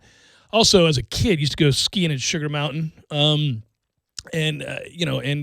area, beautiful as it is, I remember thinking, what a quaint little school Appalachian State is. I mean, I probably visited that place the first time, 30 years ago. Maybe 35 years ago, probably. Jesus. Anyhow, so 35 years ago, Tom, you weren't alive, and I was visiting Appalachian State. That's correct. Before I was born. Yeah. Early Reagan. Yeah, it was Appalachian State was this quaint little school, still is. I actually lost my keys in Boone, North Carolina in the middle of a snowstorm and had to wake this guy up. I was with my girlfriend, and I felt so bad for her. She played for Lees McRae, and they had played Appalachian State in soccer, and I attended it, and then she was going to stay with me, and we were going to drive back to Johnson City, and anyhow, it was snowing, and so she's freezing, and I lost my keys. I couldn't get into the car. Like a dumbass. Couldn't find them anywhere. Snow blanketed in the ground. I couldn't find my keys. I don't know what happened. So they were on the ground somewhere and the snow covered it. Snow covered it. Oh, God. Yeah, couldn't find them anywhere. So I'm desperate. It's now very late. She's bitching, which she should be. And I'm like, what am I going to do here? This is not, what do you want me to do? I don't have the keys. And I'm broke. So we're in a fix. We're in a fix, Tom Lang. And this is back in the day. You don't have cell phones. You're really in trouble. You could die back when I was a child, Tom. You have no chance. And so I remember finding a phone book in a phone booth and going through and finding a locksmith. And I remember because I had a spare key, but and this is crazy. I had told myself repeatedly, you need to take the spare key out of your glove box and put it underneath the car in one of those magnet things. Yeah. And I just never had. And in that moment, I was doubly dumb. So I had a spare key. It was in the car that's locked. Do a lot of people use the magnet things for spare keys? Not anymore. They did back in the day? Oh, you had these little things you could buy. It was in the shape of a key, and it had a magnet. You put it underneath What the car. percentage of people do you think had those? Like I don't know. 10, 20%? Yeah, there were no automatic locks, buddy. So if you were trying to carjack somebody, there's a decent chance you you could have just very easily carjacked somebody. Now, people would know, like, what's that dude doing under that car? Like, what's going on Lost there? my key. Sorry. Yeah. Oh, jeez. What do you know? Yeah. You just trusted that people weren't constantly out trying to steal your car is what you did. But, yeah, I don't think people who had really nice Mercedes had the little extra key underneath them. Yeah, people like me who had a Volkswagen Bug, yeah, they did. So, anyhow, I ended up I called this guy, and I can still remember his wife answered because he had this – he was, drove a truck. He had his locksmith sign on the truck. It's just a mom-and-pop business. I woke her up, and she answered the phone. And it was funny. What time is it? It's late. It's dark. I know it's like 10 o'clock. Okay. It's definitely past work hours. And I called, and she answered, and I said, you don't know me from Adam. I'm over on the campus at Appalachian State. I can't get in my car. It's freezing out here, and I don't know what else to do. Every business I call, it's going to not voicemail, but back then they had the machines. And so she woke her husband up, and he drove out, and I didn't have any money. He did it just out of the kindness of his heart. Did he know he was doing it out of the kindness of his heart? He didn't, and I felt bad about that, but I did need to get into my car. I will tell you this. This has a happy ending because you're about to chastise me. I called my mother, and she sent a check to the business. Is that so? That is true. You can ask her. Or is that neatly tied for a radio segment? You can call her and ask her. Okay. We'll talk to my mom tomorrow. Okay. Yeah, she did. She wrote a check, sent it off to that dude. So I don't feel that bad. But I did. I remember telling him when he got there, like, I don't have any money to pay you, which I'm sure. With a gift card to the Ruby Tuesday. Or a gift certificate, excuse me. Gift cards did not exist. I got nothing for you, sir. I can't pay you for getting out of bed in a snowstorm at 10 o'clock on a Tuesday. Thanks for swinging over here to let me in my car. I'm sure he was thrilled.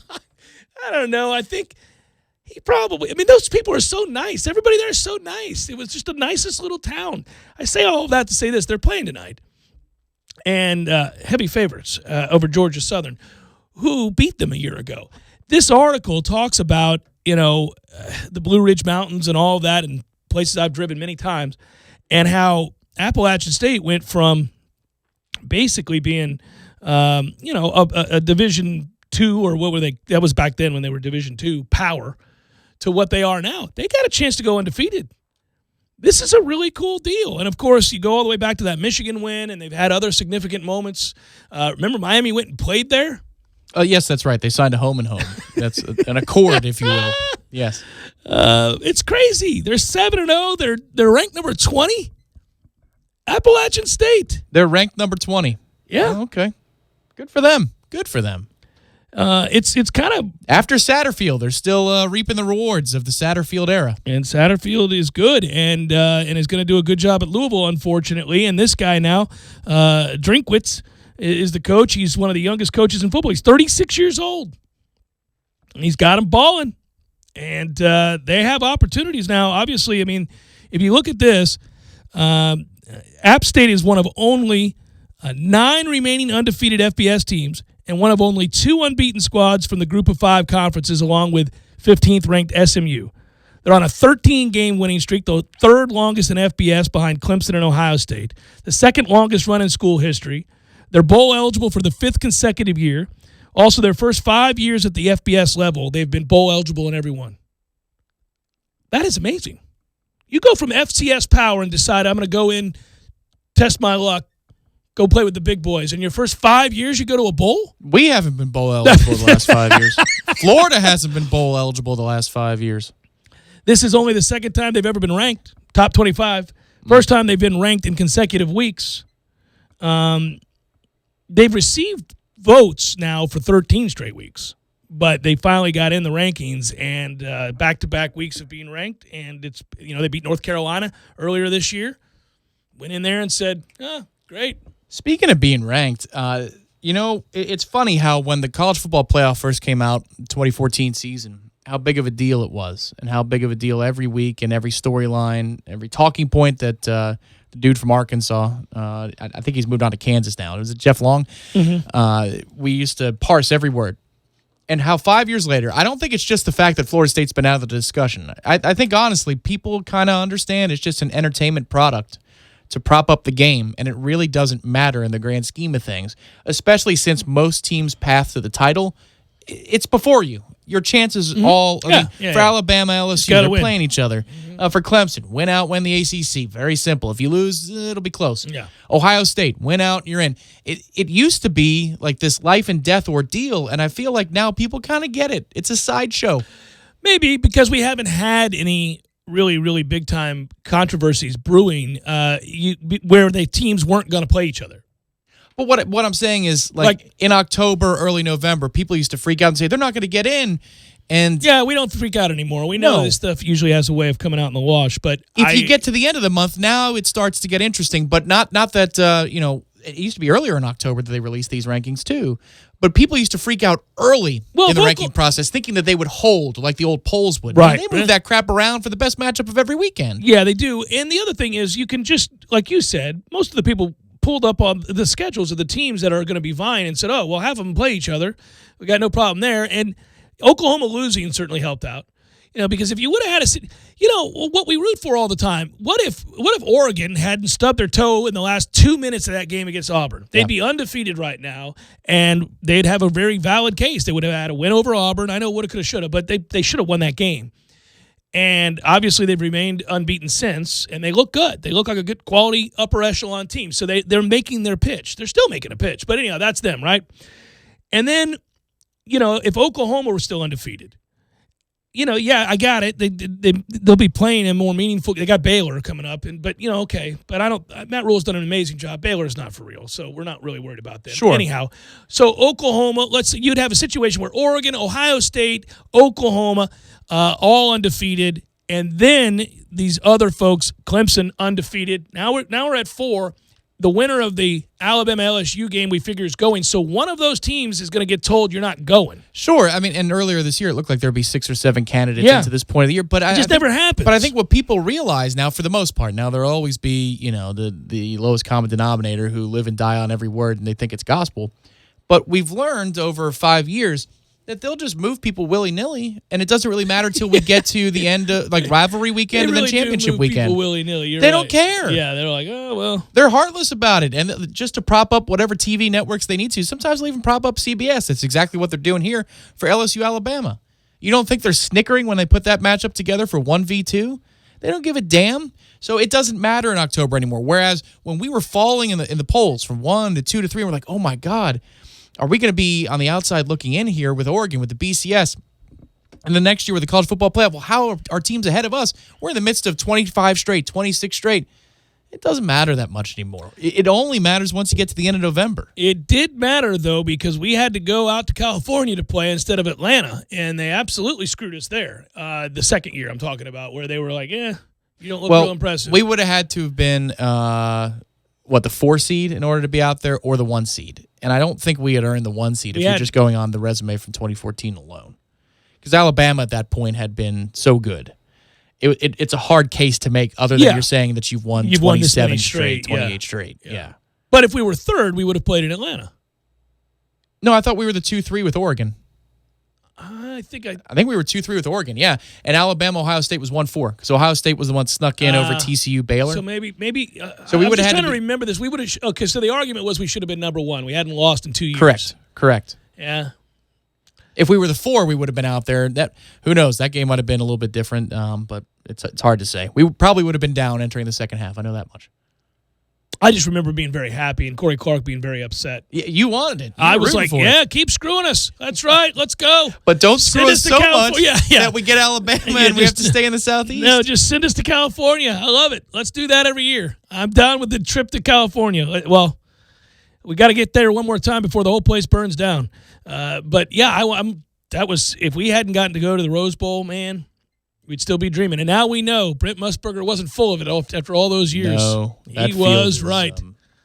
I thought the field looked better for the Rose Oregon Bowl, game. The Oregon game, the playoff game, than it did the BCS title. Mm-hmm. There was maybe it's just the daylight. It was damn near perfect both times, but you're right. The field was unbelievable when we played Oregon. I was down on the field before the game, and I ran into Jason Staples. I still remember that we were talking about Oregon, and we were walking around the back end zone, and I just thought, this place is even more magical than I remember it from just a year ago. Yeah. The field was so amazing that Nick O'Leary hurt himself before the game started. Yes. Yeah. That would have helped us.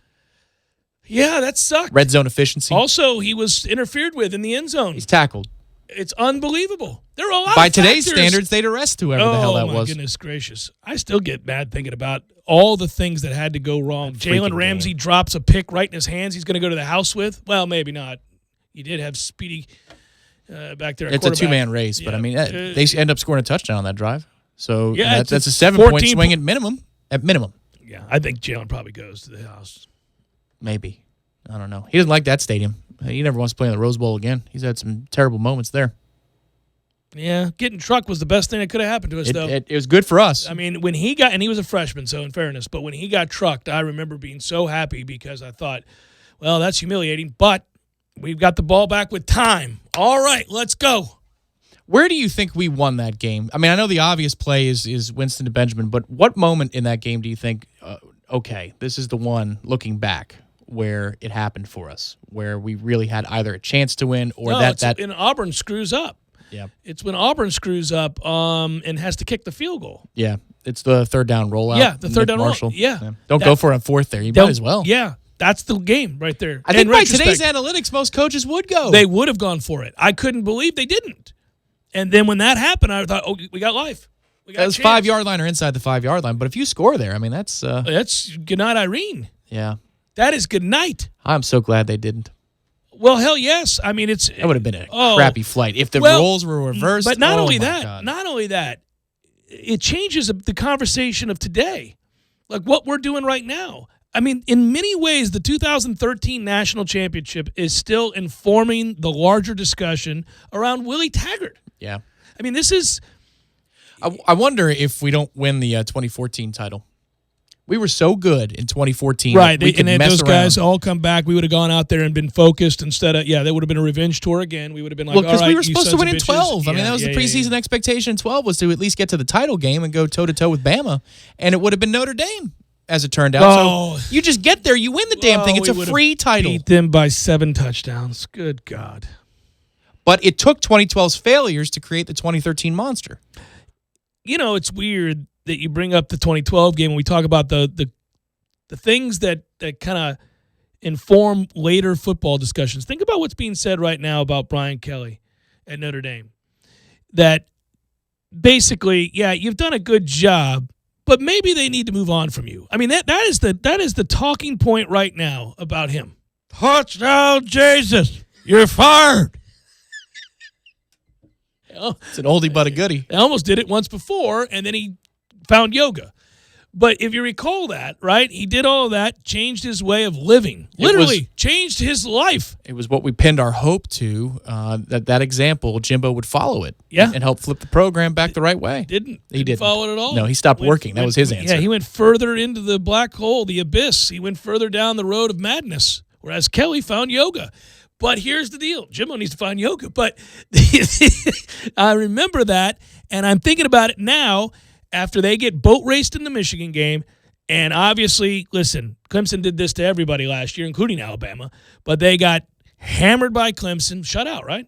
So they got blown out by Clemson. Mm-hmm. And then we're going back with the checklist now, and we're going, every time you guys have to play a game of major significance, you get beat. You just don't win these games. You never win these games. Now, you played Georgia well earlier this year.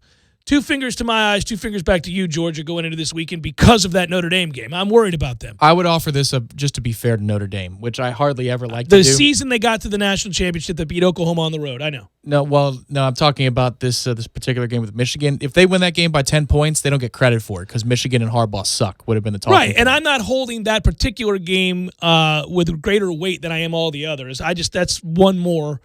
It's one more in the line. It's one more in the line, yeah. And they got blown the hell out by a guy who can never win games that matter. So that's like the blowout matters. All I'm saying is like it's almost like an FCS opportunity for Brian Kelly there. If you win it, you're supposed to win it anyway because Harbaugh's on the way out the door.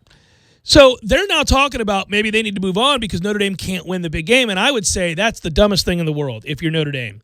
You're not going to magically find the guy that wins those games. You don't have the players. You don't have good enough players to beat Clemson. You don't have good enough players to beat Alabama. You don't have good enough players to beat Georgia. Getting a new coach isn't going to change that. You're in the middle of the country. Nobody cares. I mean, Notre Dame is an outpost, man. There's nothing there. Now, I understand the tradition. I get it. We were there.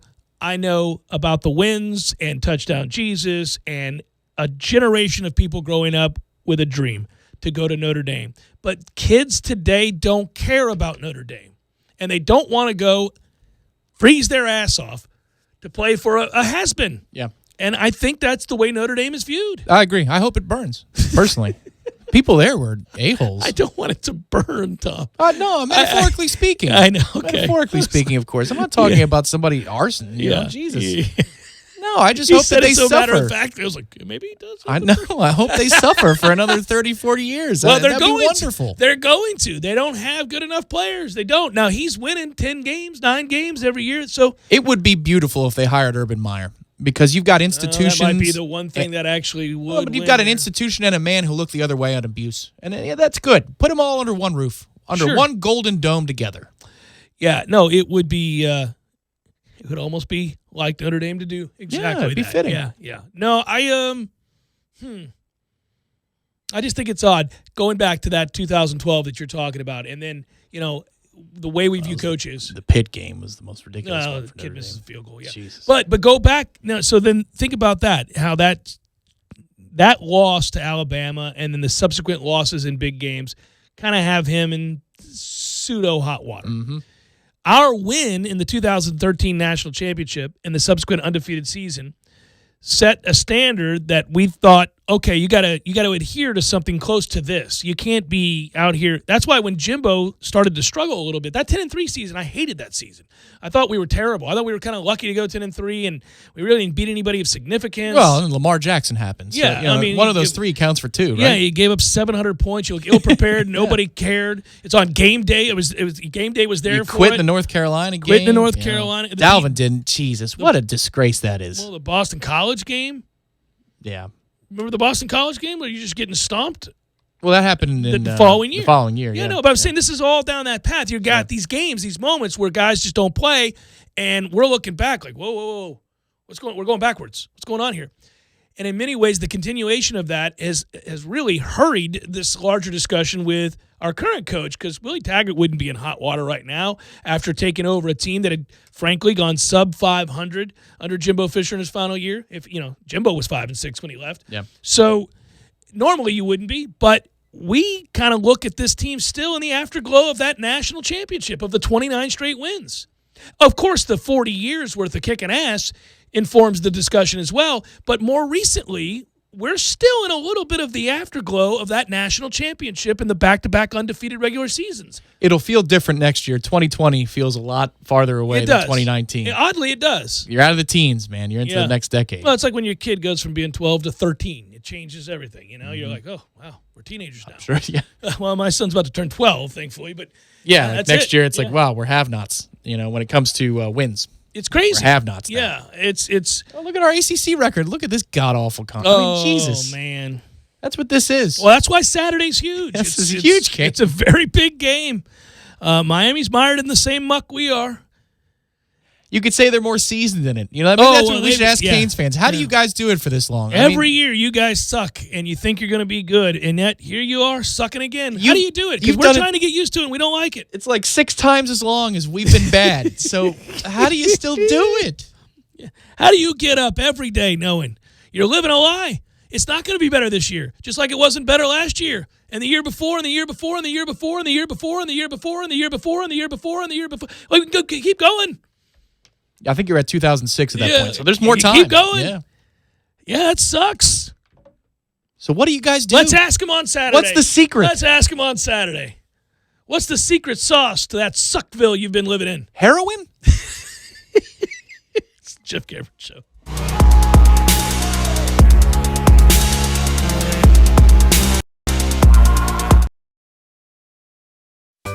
Sorry, boys, I did not have time to pack. We got this. It's right here, guys. We got this. I thought I could handle it. We got this. Moving doesn't have to be a hassle. Call us first at 2 Men and a Truck. No matter the move, home or business, we'll make it a smooth one. I forgot something. We got this.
Deciding whether or not to fix something that has worked well for a long time can be a tough choice. When you turn to the experts at Carrier and Barano Heating and Air, we'll help you decide on whether to repair your existing system or consider new energy-efficient options. Book your repair or service appointment online in under a minute at baranoac.com. Florida license number CAC 1816186. Looking for a bit of cowboy flavor? Introducing Hardee's Southwest Patty Melt. A hearty sandwich with all the taste of the great American Southwest. We're talking a hotter, juicier, thick burger made with 100% black Angus beef, pepper jack cheese, zesty Santa Fe sauce, and enough pickled jalapenos to give it a kick. If it got any more authentic, we'd have to serve it with a cactus and a side of tumbleweeds. The Southwest Patty Melt. Now at Hardee's. Available for a limited time after regular breakfast hours at participating Hardee's. Hotter and juicier beef patty as compared to the Hardee's original beef patty. Games for Less, the only locally owned and operated gaming store in town, has Tallahassee's largest selection of new and used video games and game systems. The future of video gaming is at Games for Less, where they have both the PS4 and Xbox One. It's time to trade in your old systems and elevate your gaming experience now. Games for Less is also your headquarters for the best in retro gaming. Atari 2600, original Nintendo, Super NES, or Sega Genesis, you name it. They got it at Games for Less. Games for Less, the Super Walmart Shopping Center on Appalachian Parkway. Give them a call today at 850-219-3535. That's Games for Less. I'm Michael Blank, attorney with the Law Office of Jose Fernandez. If you've been in an accident, I know this can be a scary and confusing time. Our firm specializes in handling all types of accident and injury cases. Let us guide you through the process and get you the compensation you deserve. Call 855-HOSE-305 to make an appointment for your free consultation today. If you can't come to us, we can come to you, day or night. Call us now, 855-HOSE-305, the Law Office of Jose Fernandez. We don't get paid unless you do. Offices, Tallahassee, Miami. Se habla español. JRFinjury.com. People trust Sellers for better tile, carpet, and hardwood flooring. Sellers Flooring Advisor Ryan Fitzgerald. We understand most people don't come in with great knowledge of what they're looking for or what they need. So at Sellers, what we try to do is use our expertise to guide you through the process. Get Sellers working for you. We make it easy, and we have the experts on staff to get you where you need to be, and we give you the options. On Capitol Circle Northeast, just north of Mahan Drive. Call 656-8453. Online at sellerstile.com. Hi, this is Peter Bond, owner of Jerry's Cigar Shop. Jerry's has been a local favorite for cigar enthusiasts for the last 25 years. We have the largest walk-in humidors in town, filled to the brim with an amazing cigar selection. Relax in one of our leather chairs and enjoy an ice-cold beer or a glass of wine with your cigar. Jerry's is a great place to watch sports on our big flat-screen TVs and offers a comfortable setting for lively conversation. Visit our original store on Sharer Road or our new second location on Cary Forest Parkway. We hope to see you soon. Rivalry Week on 97.9 ESPN Radio is brought to you by AAA Tree Experts in Landscaping, your home for all outdoor landscaping needs. And now offering holiday lighting services, 385-3119. Broadcasting live from the Tallahassee Dodge, Chrysler, Jeep, Ram, Fiat studios in the capital city of Tallahassee. This is the Jeff Cameron Show on 97.9 ESPN Radio. Redemption Thursday, brought to you by Cornerstone Tool and Fastener. Got a do-it-yourself project that needs to be finished? Cornerstone Tool and Fastener, 1110 Stuckey Avenue in Tallahassee and 3269 Crawfordville Highway. Online at ctf.nu.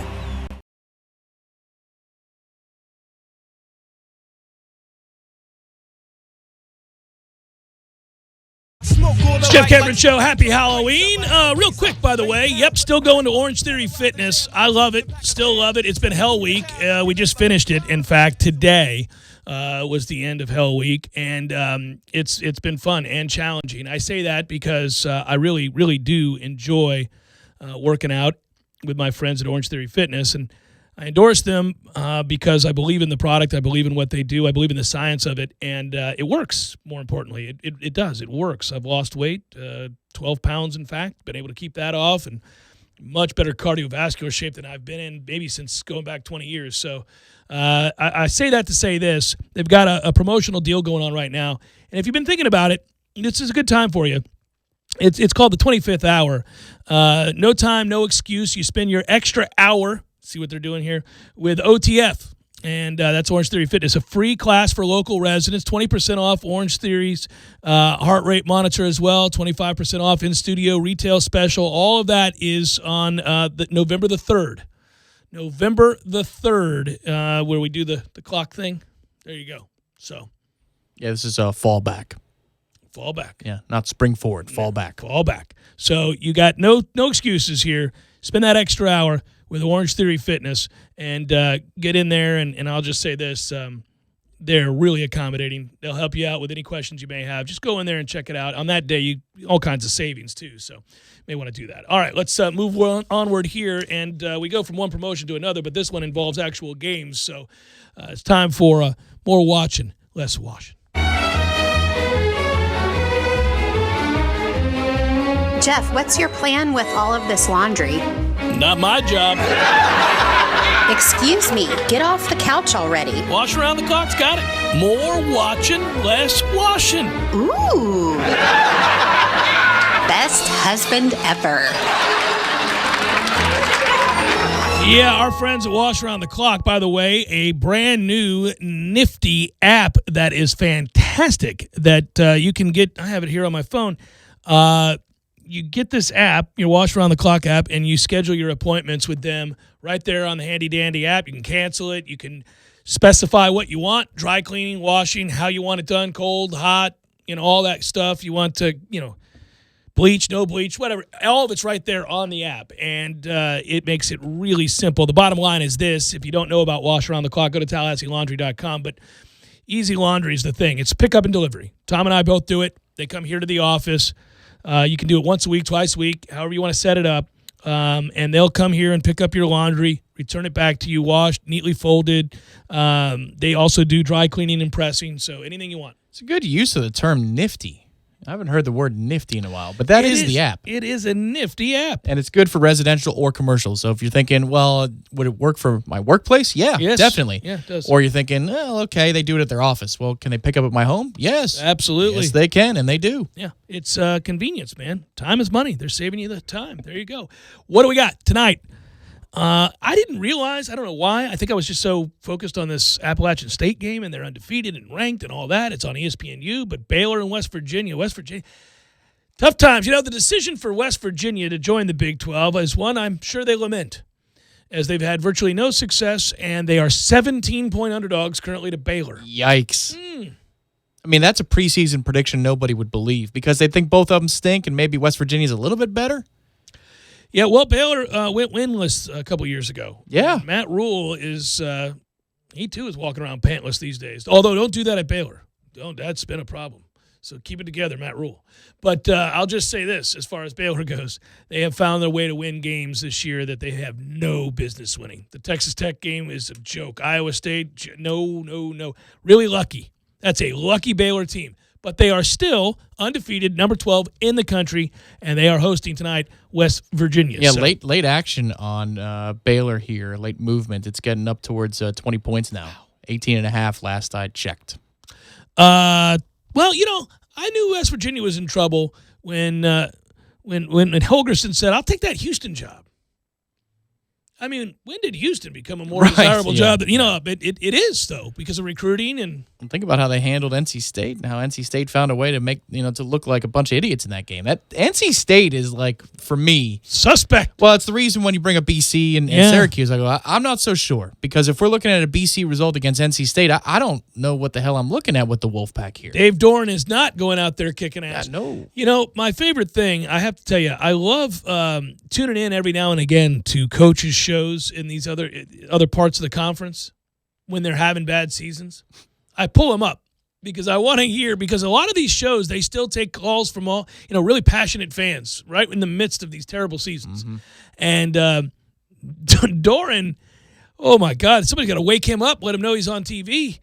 And that guy is just a zombie talking about this team. Well, Coach, it was a tough one on Saturday. Yep. We're just not playing to our abilities right now. Well, I wanted to ask you about that play in the third quarter. Okay. He just wants to shoot himself. It's awesome. It just makes me laugh just to see that. Metaphorically speaking. Of course. Expressionless. The pain.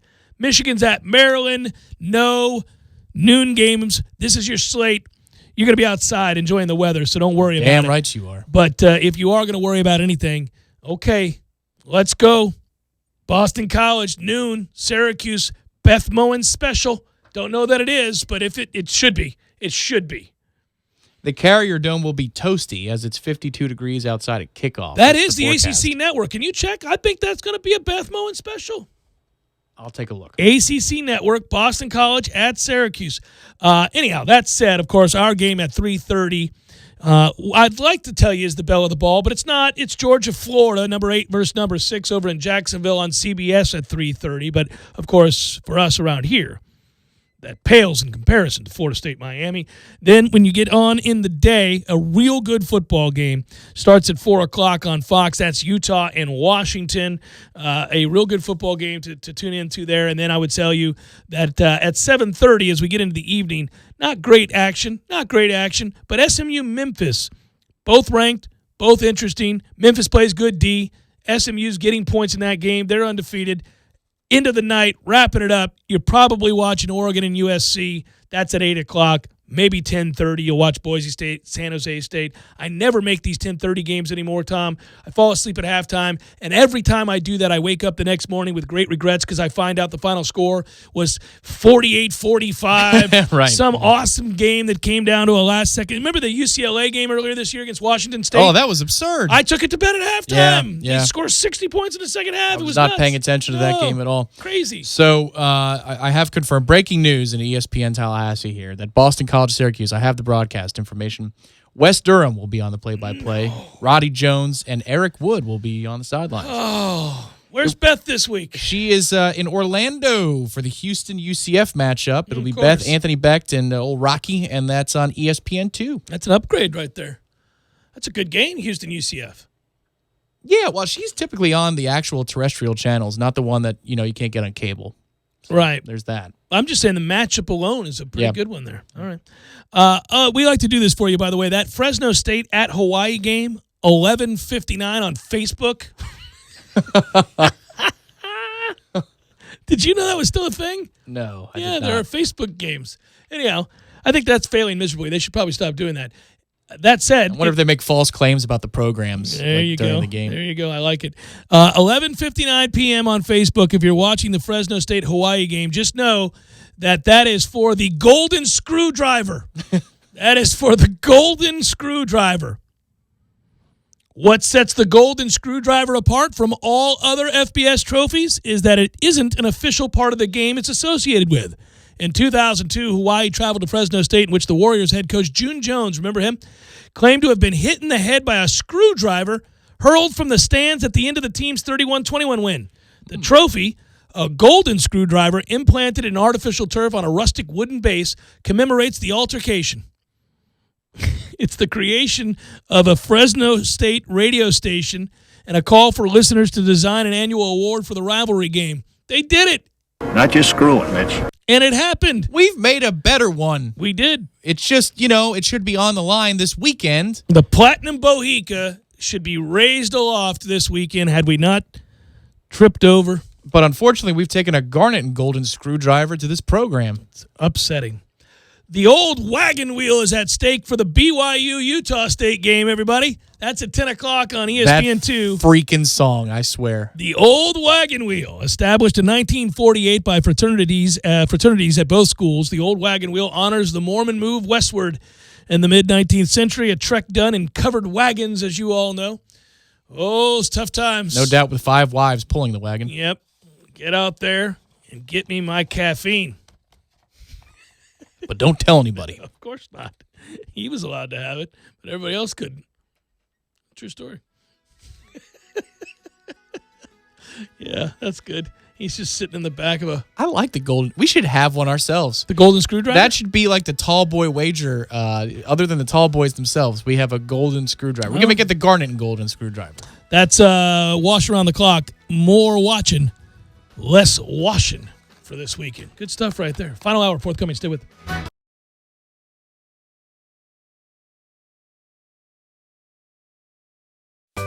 Sorry, boys, I did not have time to pack.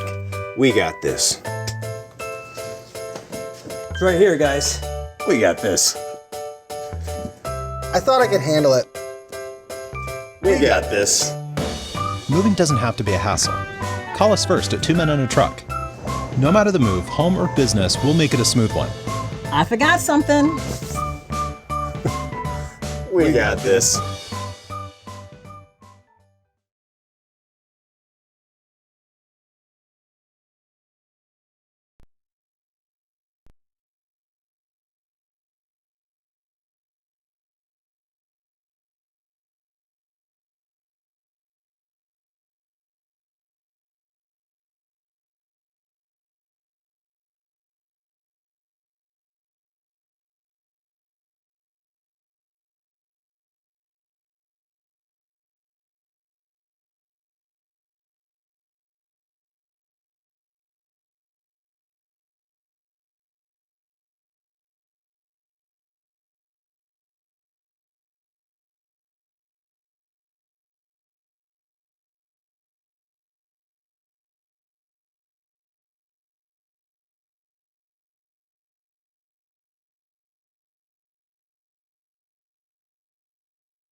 Break it out. Oh, I remember. One of my favorites. I'm rolling up. I remember when this album came out. I bought the cassette. It was when cassettes were big.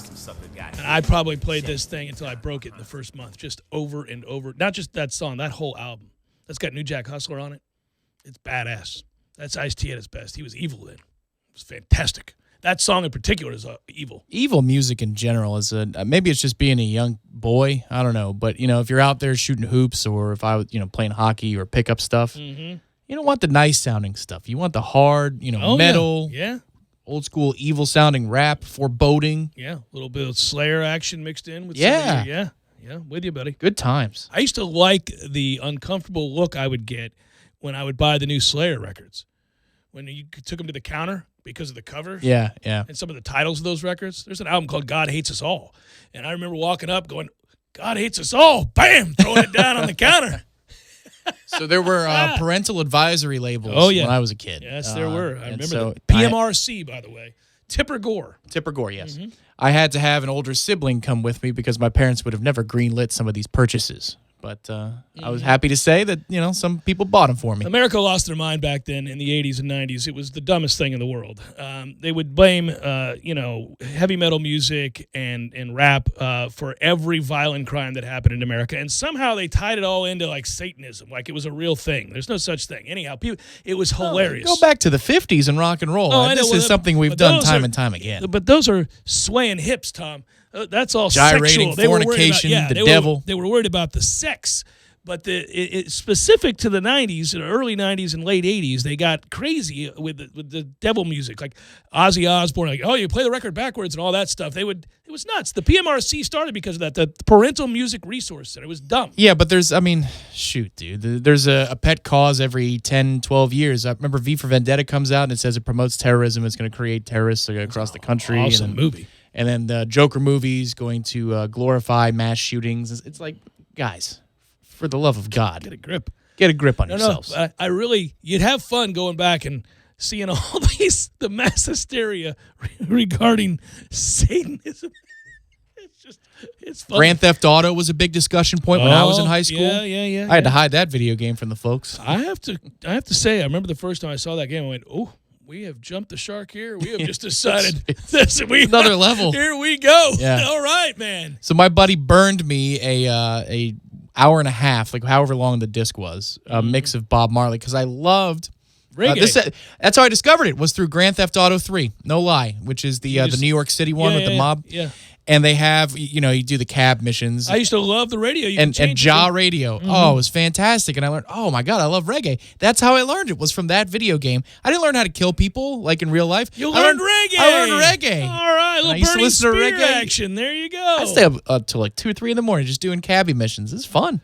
I would do that too. I would do the gang missions where you could just go kill all the rival gangs, because I love the second you step foot in their territory and you hear the conversations they're having. Yeah. I would crack up laughing, and then I just pull out an Uzi and go, be like, here we go. And they come running out of the stores like, this is the greatest thing ever. See, I just drove people places. I didn't do that. No. I laid waste to entire blocks, hopped in a car and ran over the others. It was great. I was like, yeah. Cranking reggae. I was with you, buddy. Well, cranking reggae while doing that. Now, that's interesting. that is interesting. I loved it. Oh, man. At some point, I should talk about the actual football game, but I'm nervous. So I'll just remind you that, again, on Friday, my man, William Floyd's Bar None Foundation, Corner Pocket Bar and Grill, Casino Night, little meet and greet beginning at 6 o'clock, just after we get off the air. The meet and greet begins at 3 o'clock, people. That's true. Come on out. Come on out and say hello. Do it up, and then get your gamble on. Corner Pocket Bar and Grill for a charitable cause. Get Jeff a Guinness. Sure, I'll do that. Then I got to get you one at 6 when I go back behind the bar. I think I'm going to do a little bit of everything. A little hodgepodge. I'm pouring drinks, shaking hands, kissing babies. You should work the TVs, too, and you get it all the good channels get it all on. the good channels. Yeah. All right, I like it. Jeff Cameron Show, 97.9 ESPN Radio. Sorry, boys, I did not have time to pack. We got this. It's right here, guys. We got this. I thought I could handle it. We got this. Moving doesn't have to be a hassle. Call us first at 2 Men in a Truck. No matter the move, home or business, we'll make it a smooth one. I forgot something. We got this.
And yes, it's in my Redemption Thursday wagers, but we fully vetted the BC-Syracuse pick of mine.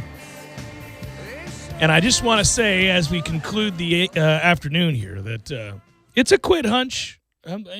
You may think it's just my bias and affinity for Adazio, and that could very well be rising up It could be. My conscience saying, come on, man. We need all Adazio supporters and BC men to step up here. And we consider ourselves BC men of honor with Adazio. I mean, that's not our school. I mean, we're Knowles, but, in this conference, we're big BC guys. I'm an Adazio guy. I'm a BC man. I don't mind being a BC man. I like Boston. I would have been a BU guy. So the Bean Pod, I would have been on Boston University's side of the equation. Both are outstanding universities. They are. That's for sure. One's a little more kooky at the top, but yeah. Yeah. But I will say, I don't embrace their refusal to get down and dirty and tailgate for a football game. What are we doing? You got to do that.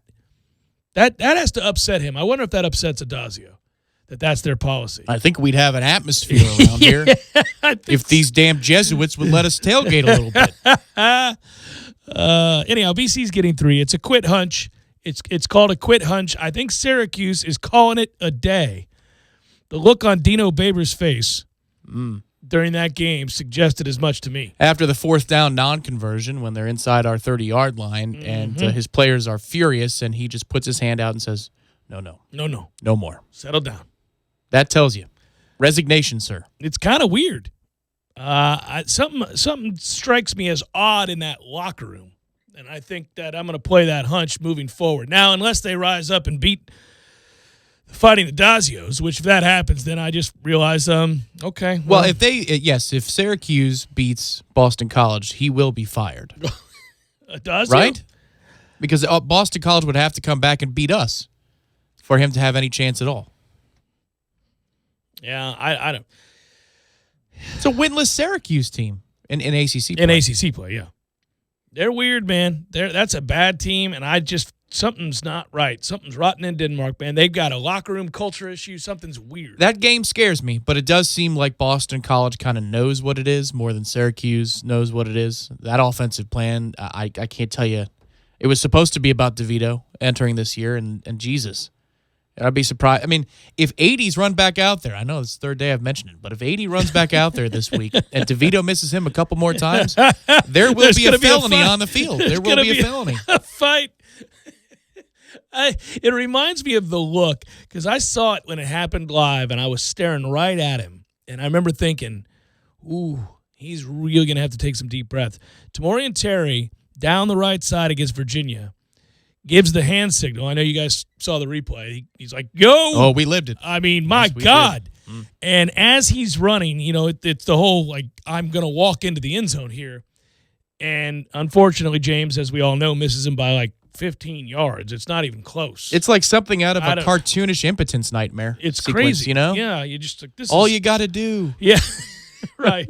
It's so bad. You're just sitting there going, I can't believe this just happened. He could have thrown that to the moon. There's nobody around him.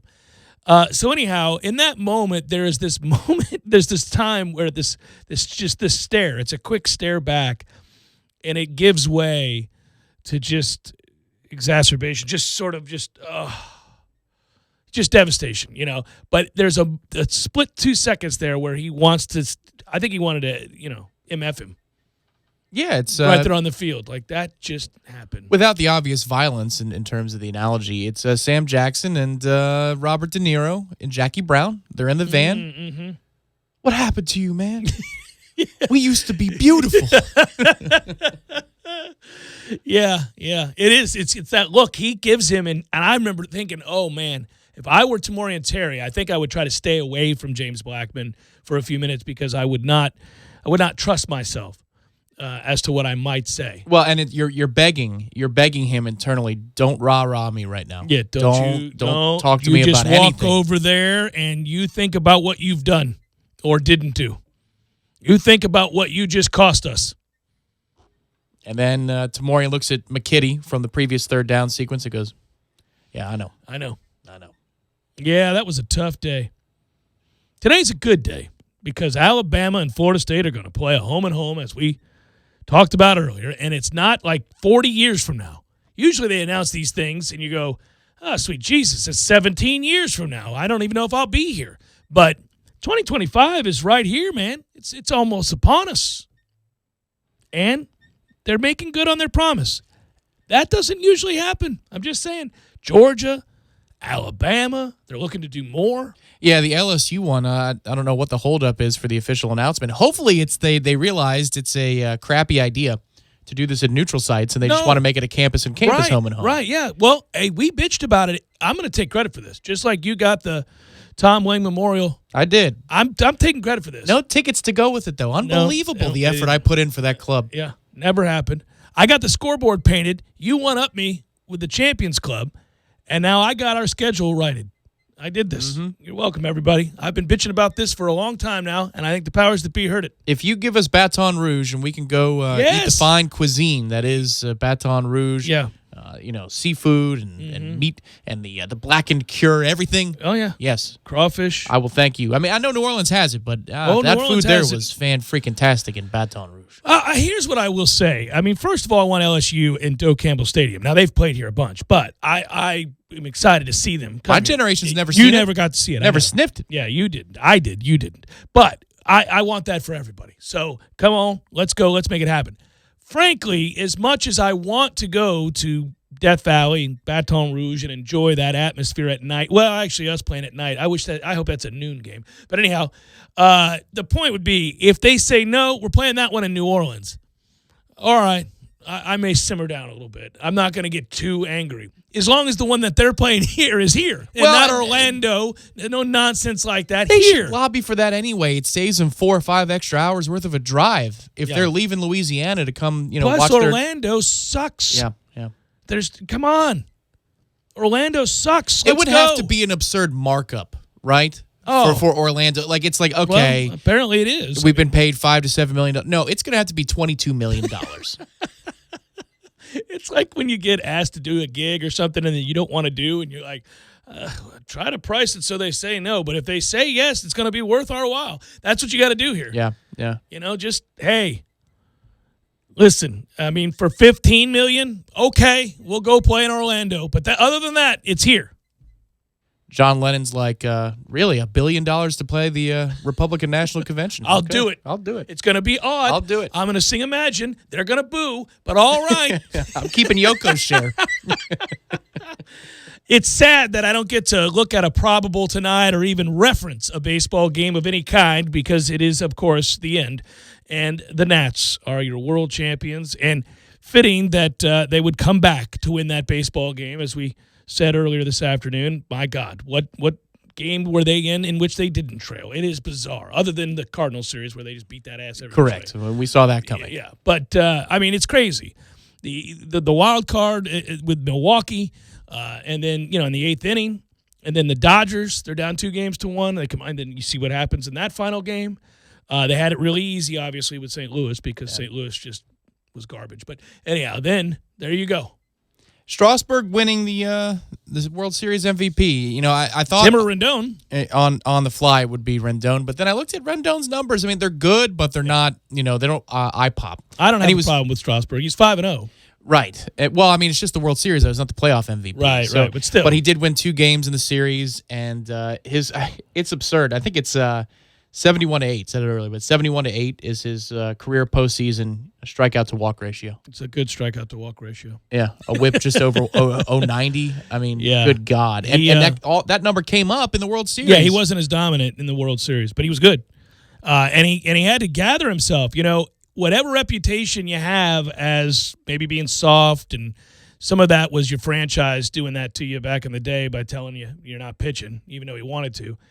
But he had to have eliminated that in the minds of everybody. Our mutual friend Bill always said, I think he's got great stuff, but he's, and I'd say, well, you're a little biased on that one. But secondarily, I don't think you can say that anymore. I mean, he went undefeated in the postseason and gave up 2 runs in the first and looked like he was on the verge of a collapse and went nay. Yeah, now if this creates a level of confidence for him because he's been there and done it, I mean, it's a really scary proposition because that changeup will last as long as he wants to pitch. You don't have to throw 95, and I know it helps to offset. His stuff is diminished from 98 to 95, but he could throw 91. I mean, it's a lesson from Greinke.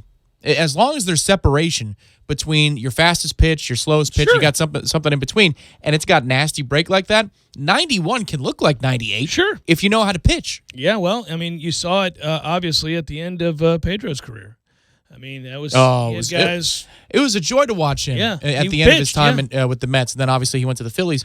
But he was, I mean, just Rembrandt out there. Yeah, that's why in reflection, I actually kind of miss Greg Maddux. I do. I mean, because there aren't enough guys like that in the league anymore. They just don't even exist. Imagine if Greg Maddux was coming out now. I mean, would he ever get to that place? I mean, probably. But I'm saying, what scout would have written? He'd have to go above and beyond to prove himself, and he'd be on his second contract, and he'd be very cheap, and people go, well, geez, anybody could have had this guy. Yeah, nobody's hitting this dude. What's the deal?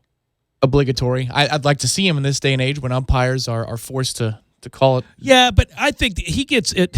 That's a disservice. I understand that's a famous game, and we saw it, and he got a lot of it, and his entire staff did. Famous career. But my man was dominant with the Cubs, dominant with the Braves. He didn't always have a strike zone 8 inches outside the plate. It's just, I get it. It helps with longevity. But he didn't throw hard. He was just a marksman. He hit in the other batter's box. Is that marksmanship or reputation? He'd hit the corner, and then, you're going to give me that? All right, then I'm going to go out more. You're going to give me that? All right, I'm going to keep doing it. But he could hit it over and over again, and that's kind of what would happen. But, yeah, I missed the fact that he basically invented throwing a changeup inside the lefties. I mean, it was crazy, and it was the backup, and you'd go, oh, that's just wrong. Looks like it was at his hip, and then it'd come back over.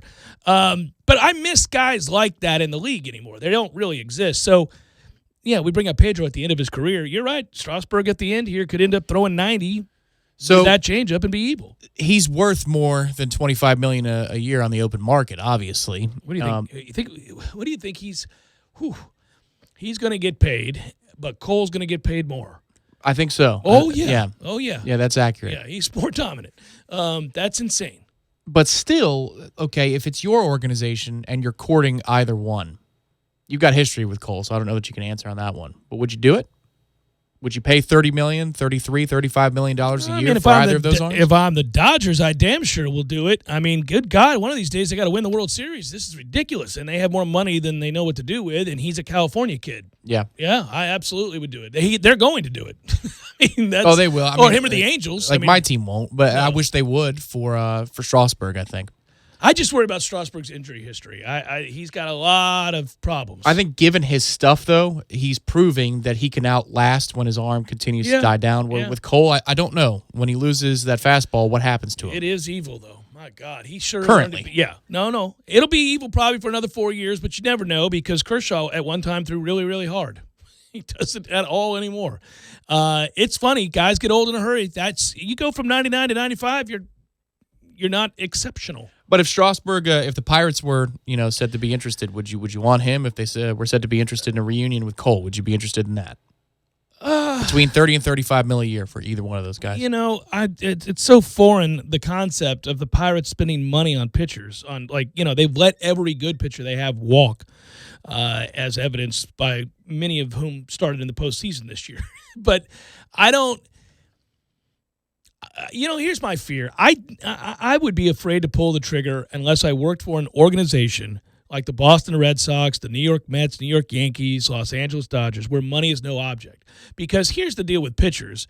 I'd much rather spend that money on a position player like a Bryce Harper, although, Trout preferably, right? I'll take that guy over the next 7 years and know that I'm going to get an ops that's gonna win games. Okay, for me. well, but pitchers get hurt all the damn time. Okay, so if you're doing a pecking order of your free agency wish list, and you are one of those teams, because I don't even think we are. We're kind of fake rich. We've got money, but it's kind of fake. And you've got Rendon and Cole and Strasburg out there. What order would you put those in terms of want? How old is Rendon? I'll look it up. Man, that dude is special. Because he's also a really, he's a plus defender. So it adds to the 29. So you're paying for the front half of a contract. Yeah, you are. Yeah. Well, I'm not giving him a 10-year deal, but okay. So you could sign each of those guys to a 7-year deal, maybe 8. Call it 8-year deal. Make it even like that. How would you order your wish list? Between Rendon, Strasburg, and Cole. Mm-hmm. Cole is entering his prime. Rendon is currently in it. Strasburg back. He's 30-ish, 29, 30. Back end. Oof, man, that's a tough one. I think I'd take Rendon. I like Anthony Rendon a lot, man. He's a stud. Yeah, I agree. He's got no soul. I think he fits in any market because he's just as calm as can be. And he affects the game more. He plays more of them. Well, and it's apt that yes, that's correct. It's apt that you use the guys you did in the example because Cole is gone. Strasburg is opting out. And Anthony Rendon is a free agent. So you name the right guys. Yeah. I mean, that's the potential's there. Well, and I think what needs to be unfortunate, the Nationals need to focus on this and try and keep it quiet. You know, Strasburg has 3 days to announce whether or not he's opting out. That totally rains on the parade. I mean, like literally. By the time they get a parade together, he's going to have made his decision to come back or not. And let's say he makes the correct decision, which is I've bet on myself. $25 million is not market value for what I bring to the table over the next 4 years. I'm opting out. Like, how does that play with a victory parade in the nation's capital? Yeah. You got to keep that quiet. You got to do your best or offer him a 5-day extension so that they can all enjoy this together. Yeah, because obviously the city has starved for this. It's you got to enjoy this while you can. It was really weird last night, for example. Cole in the postgame is being talked to about the Astros, and he's like, "Well, I don't work for the organization anymore. The season's over. I'm an unrestricted free agent. I don't have a contract." That kind of told me everything I needed to know. He's not going back to Houston. So were you happy with the fact that you sat in the bullpen all night? It's just the dumbest thing in the world. It's like I said in the 3 o'clock hour. What are we doing? How are you such a good manager and Cole doesn't get in the game last night? And I don't care whatever scenario you had dreamt up. It's a 1-run game. What are you doing? Yeah. What are you doing? It doesn't make any damn sense. Would you have been that quick to pull for one more time? Well, to pull Greinke? It's different than Scherzer. It's different because Scherzer was clearly pitching to his last. I think they left him in one batter too long, to be honest. Right.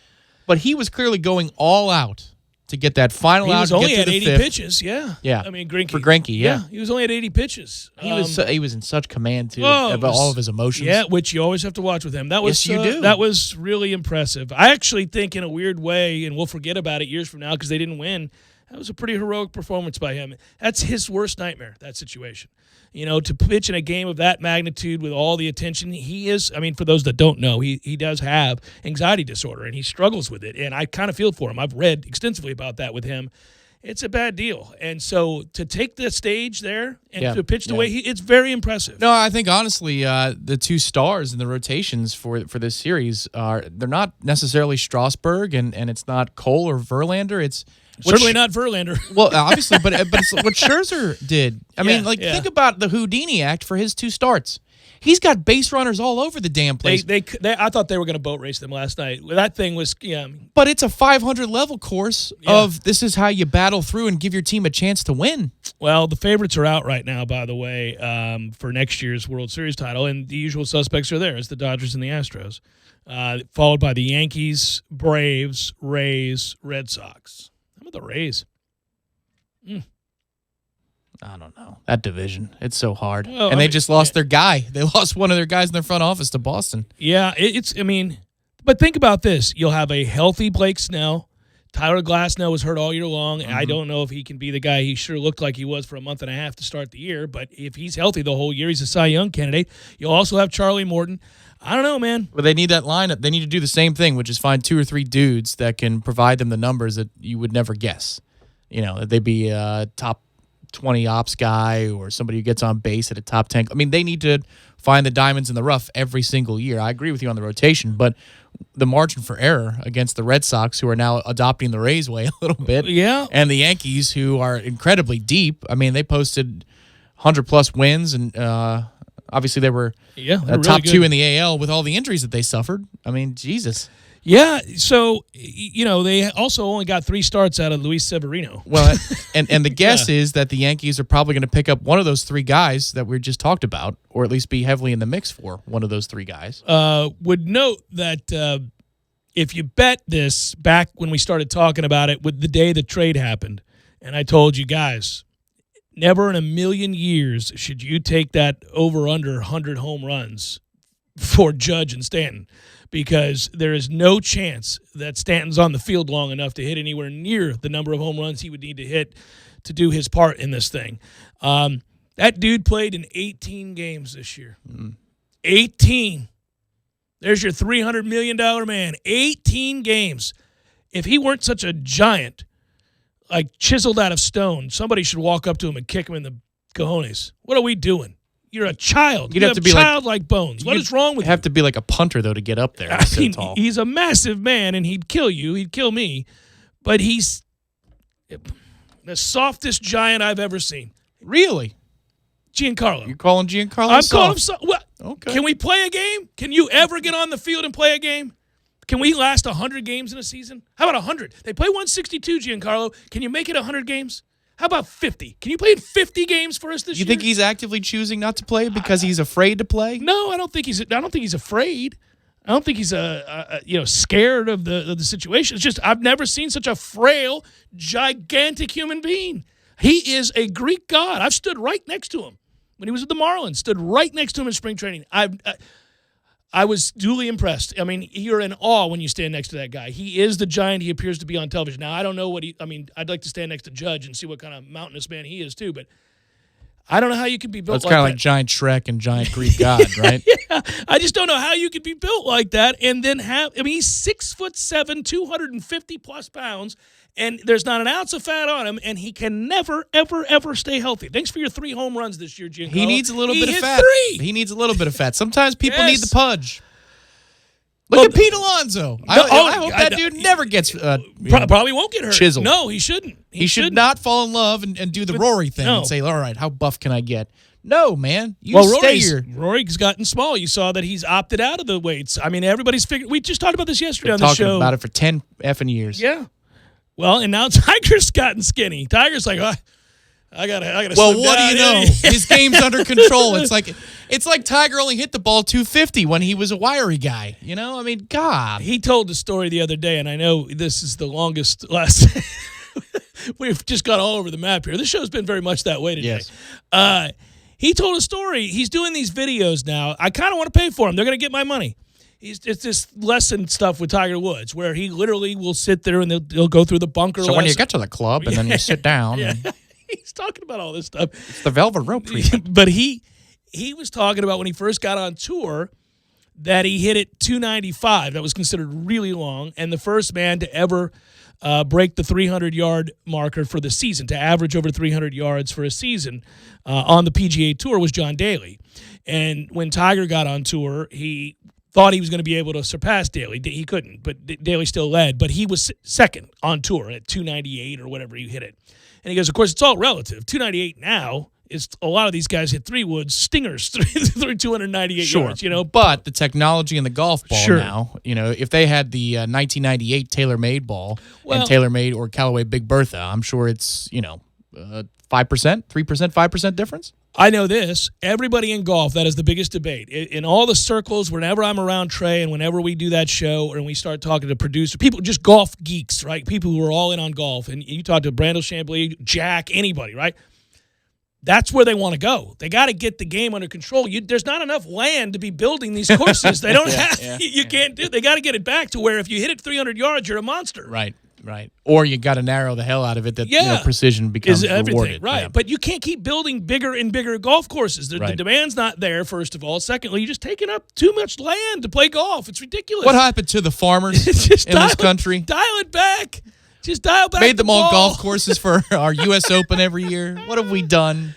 The soccer guys are great, and they're up next. You're going to want to listen to that, followed by a little Thursday night football. Not a great game there. It's a good night to trick-or-treat. If we can, hopefully the weather allows for it all. All you trick-or-treaters, have a great time. Enjoy it. Stay safe out there. I'll sound like the old man. I'll tisk and chide everybody driving too fast through neighborhoods. But it's serious. We had somebody get run over a couple on a less serious note, get your singles ready for tomorrow because Jeff's celebrity bartending at the Corner Pocket after we're done with our show. I am. Get those singles out there. Yeah, and our thanks to Jerry's Cigars, by the way, as well. Absolutely. You could have a Jerry's cigar. Well, they have many manufacturers and companies, of course. Mm-hmm. But you could grab a Jerry's cigar, 2810 Share Road, 2910 Cary Forest Parkway. If you didn't hear what I said, online, jerrycigarshop.com. Bring it to the deck tomorrow at the CP. You could. For the show from 3 to 6. And you know how nice it's going to be? And then go flag Jeff down with your singles and say, sir, a Red Russian, please. Red Russian tonight. You don't want a Red Russian. I'll order one from you tomorrow. All right. It's warm Coke and vodka. Mm-hmm. Oh, I'm Cola. getting sick making it. Warm cola. Or cola. That's right. Good work out of you. Good work, Matthew. Be well, everybody.